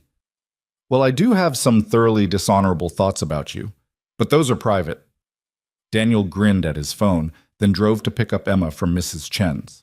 His daughter was full of questions about the meeting with Aunt Michelle, and Daniel explained carefully that Michelle wanted to have dinner with all of them, including Victoria.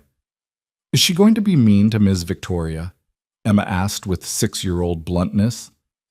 No, sweetheart. She just wants to get to know her. Make sure she's treating us well. She treats us great. She makes you smile for real, not just pretend smile. And she listens to my Mars facts without getting bored. Those are both excellent points.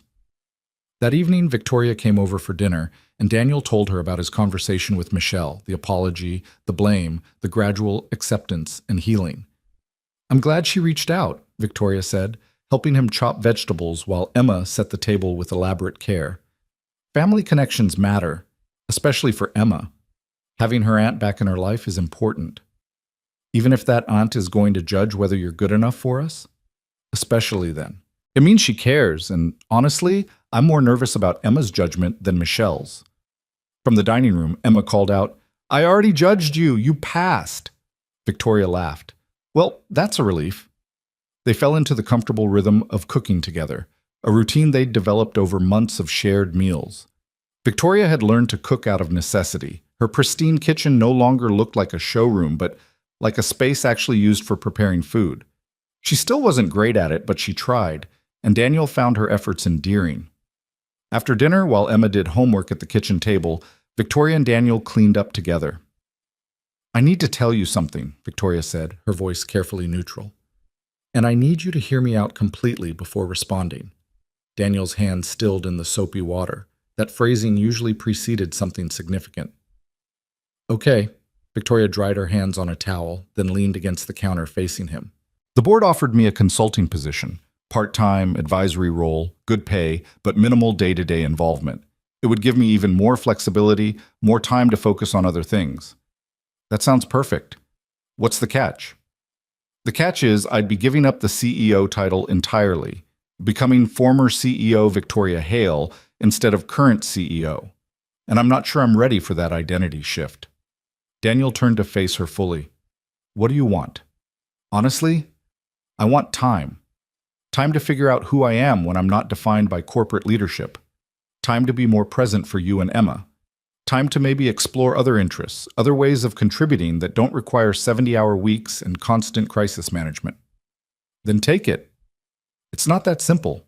Being CEO has been my entire identity for 7 years. Before that, it was building the company, proving myself, fighting for recognition. I don't know who I am without that. Daniel dried his hands and pulled her close. Then this is your chance to find out. You've spent 3 decades being what everyone else needed. Your father's daughter proving herself, the board's CEO delivering results, the the company's fearless leader. Maybe it's time to figure out what Victoria wants for herself. What if I don't like who I am without the title? Then you'll figure that out and adjust. But Victoria, you've already started that process. The woman I met at the holiday party, she wouldn't be standing in my kitchen on a Sunday night doing dishes and worrying about a 6-year-old's judgment. She wouldn't have restructured her entire company culture around humanity and compassion. You've already changed. The title is just catching up to who you're becoming.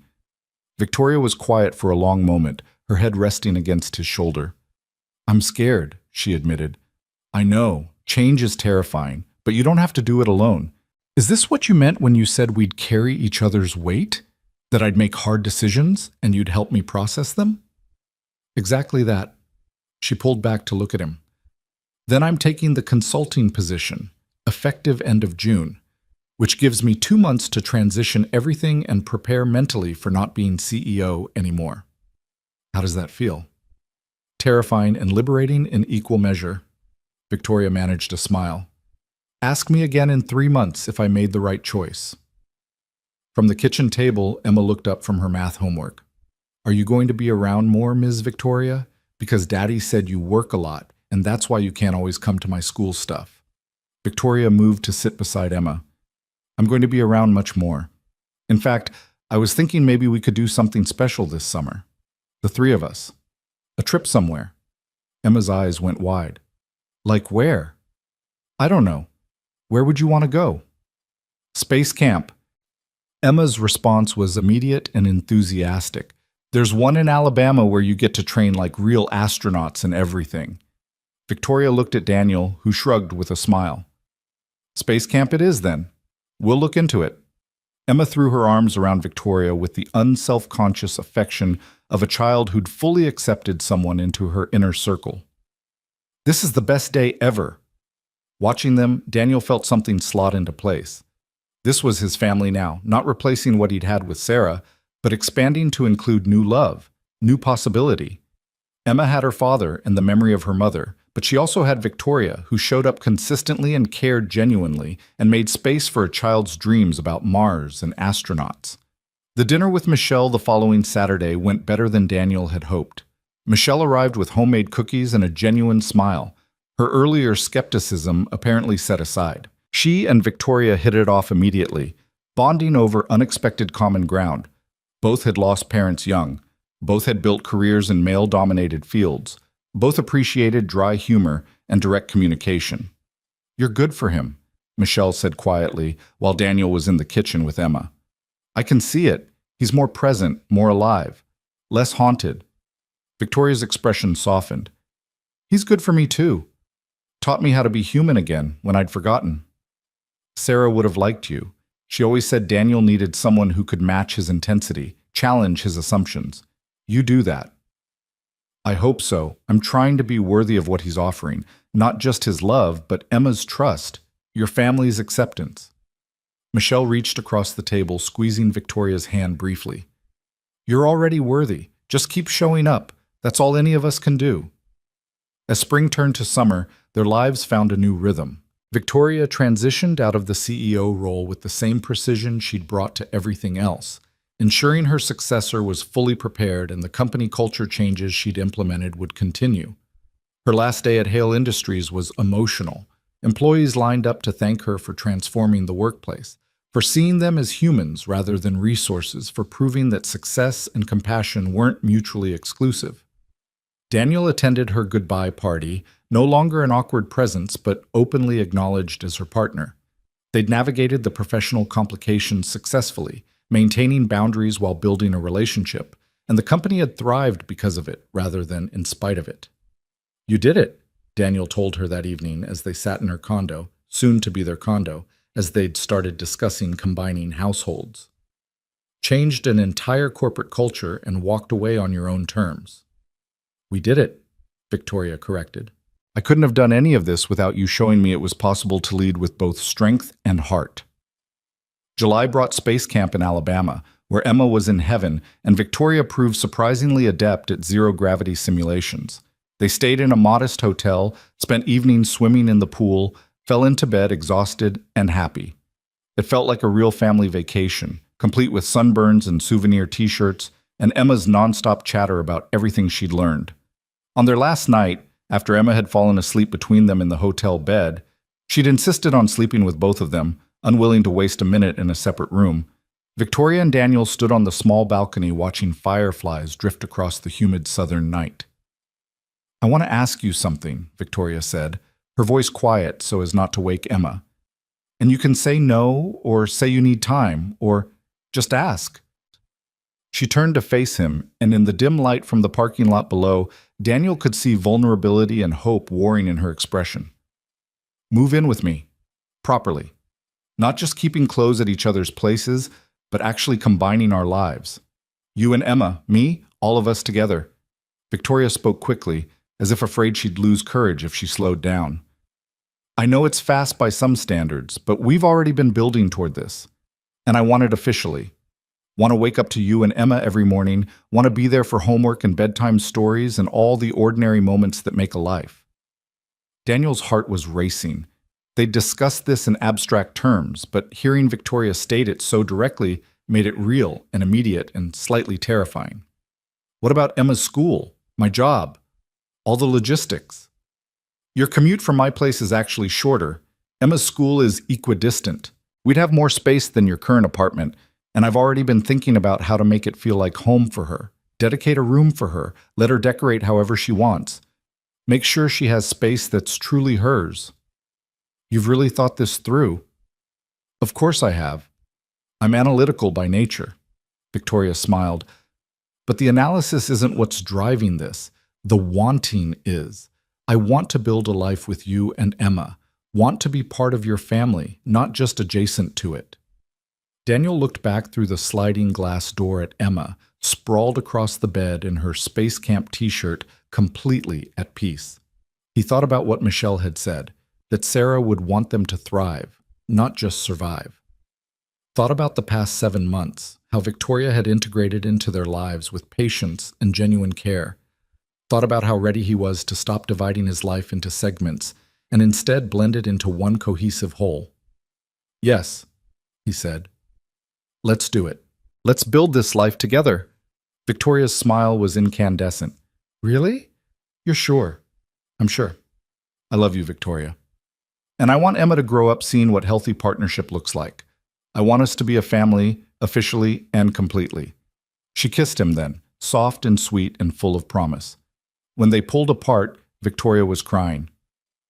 "Happy tears," she assured him, wiping at her eyes. "I've spent so much of my life alone, convinced that's what I deserved. And now I get this. You and Emma, and a future I never thought I'd have. You deserve it. You deserve all of it." They stood together on the balcony, Victoria tucked against his side, watching the fireflies dance and planning their future. They'd move Emma's things gradually so she'd have time to adjust.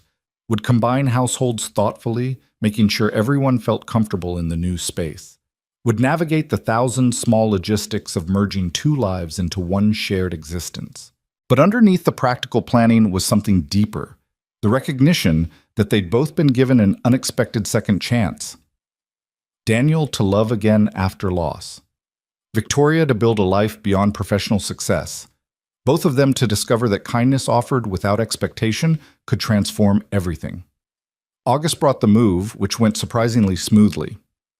Emma was excited about her new room with its city views, about having Victoria there every morning and evening, about the reality of their expanded family.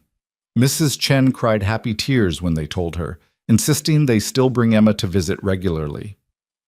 The first night in their combined home, Daniel stood in the kitchen while Victoria helped Emma unpack her favorite books, and Daniel's phone rang.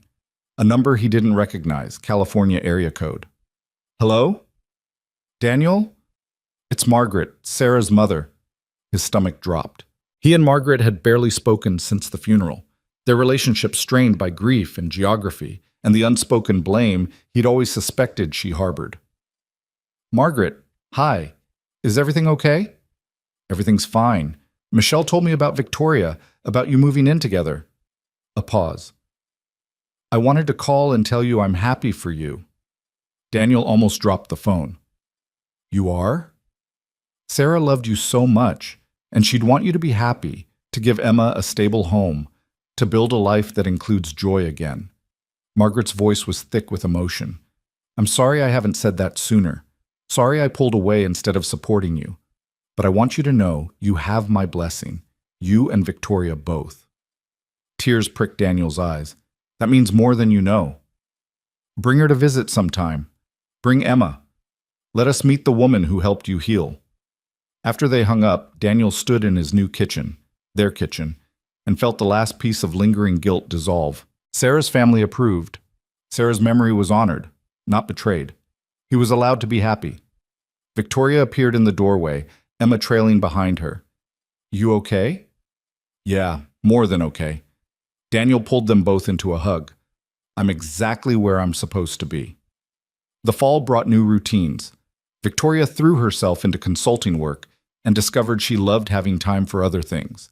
Volunteering at Emma's school, taking a cooking class, exploring hobbies she'd never had time for.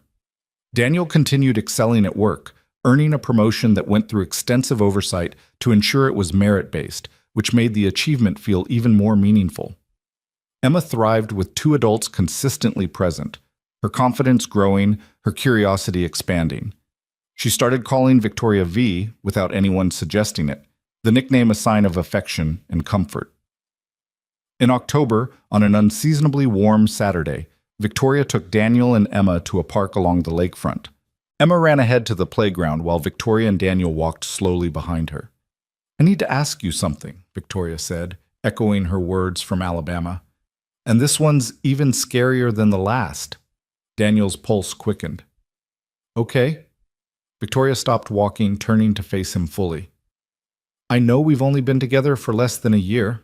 I know by conventional standards this is too fast.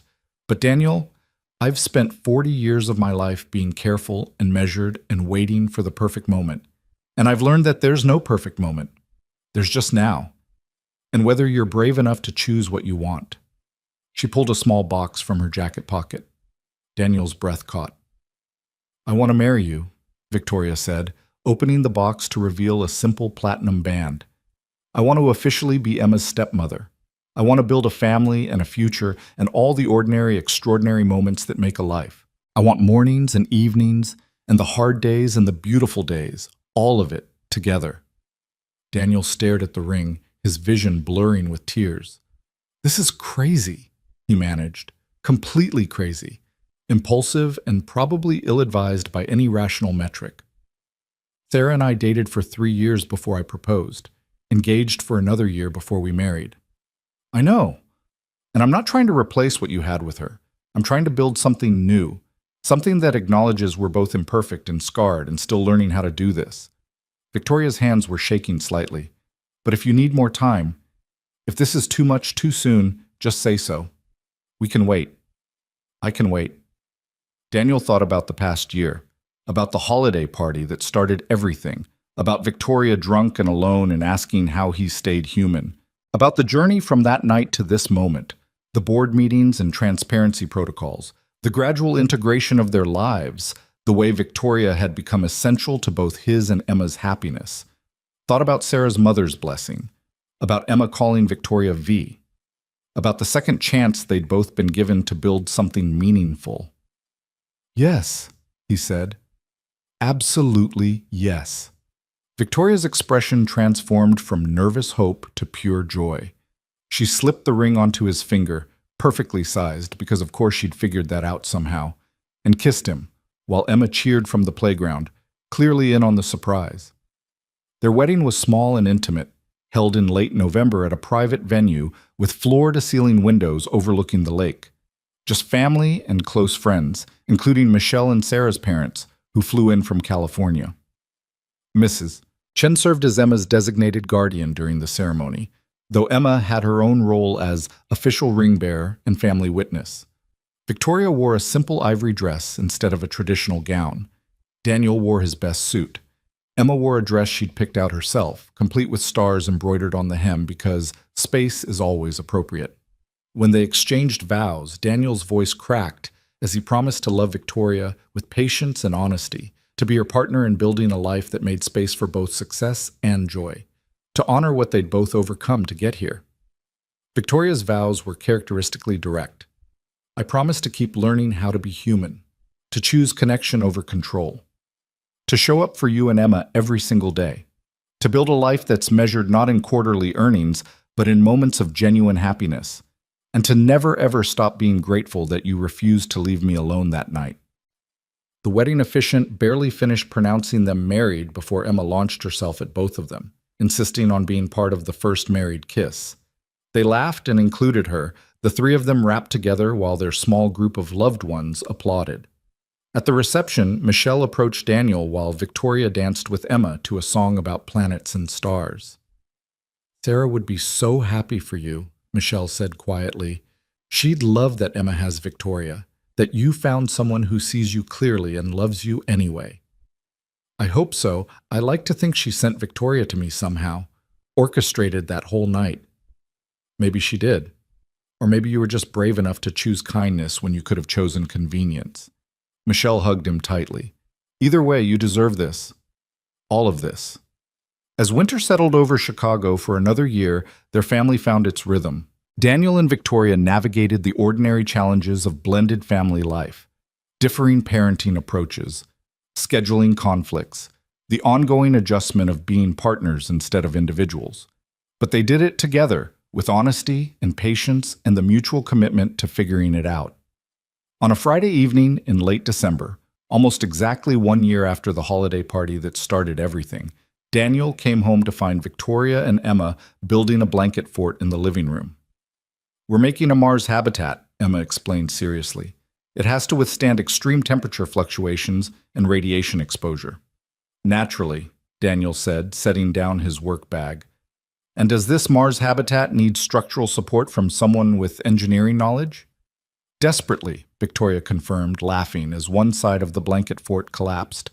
"We're much better at theory than execution." Daniel joined them on the floor, helping to rebuild the fort with proper support structures, while Emma directed the operation with the confidence of someone who'd spent months studying Mars colonization. Later, after Emma was asleep in her star-covered bedroom, Daniel and Victoria sat in their reconstructed blanket fort with glasses of wine and Chinese takeout. "This is ridiculous," Victoria said, gesturing at their adult bodies crammed into a space designed for children. "We have perfectly good furniture." "But this is more fun." "It is, isn't it?" She leaned against his shoulder. "I never had this growing up. The playing, the silliness, the permission to be childlike sometimes." "You're making up for it now. Thanks to you and Emma." Victoria set down her wine. "Daniel, I need to tell you something, and I want you to know I've thought about this carefully." His stomach clenched reflexively at that phrasing, even though he knew Victoria well enough now to recognize when she was nervous rather than delivering bad news. "I want to adopt Emma, legally. Make it official that I'm her parent, not just her stepmother." Victoria spoke quickly, as if afraid she'd lose courage. "I know it's a big step. I know it means involving lawyers and courts, and possibly Emma's biological grandparents. But I want it. Want the legal recognition that she's my daughter, that I'm responsible for her well-being, that our family is real in every possible way." Daniel's throat was tight. "Have you talked to Emma about this?" "Briefly, asked how she'd feel about calling me Mom instead of V. She said she'd think about it, which seems entirely reasonable given the magnitude of the question." "What did you tell her?" "That she already has a mom who loved her very much, and nothing would change that. But that I love her too, and if she wanted, I could be her second mom. That family doesn't have to follow traditional patterns." Victoria's voice was thick with emotion. "She asked if it meant I'd be there for all her science fairs and school plays and important moments. I said yes, for all of them, forever. And she said, okay, she'd think about it."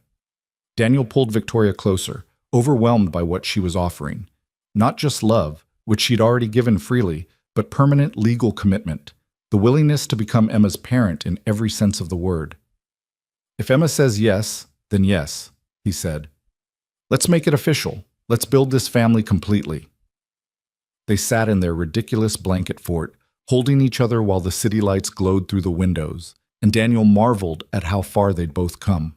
From that night at the holiday party, Victoria drunk and alone, Daniel convinced that helping her would cost him everything, to this moment, building a family based on choice and commitment, and the conscious decision to keep showing up for each other. Emma gave her answer a week later, presenting them both with a carefully written letter explaining that she'd like Victoria to be her second mom because you already do all the mom things, and you love me, and you make Daddy happy, and that's what makes a family. The adoption process took 6 months, requiring approval from Sarah's parents, which they gave readily, and extensive documentation proving Victoria's fitness as a parent.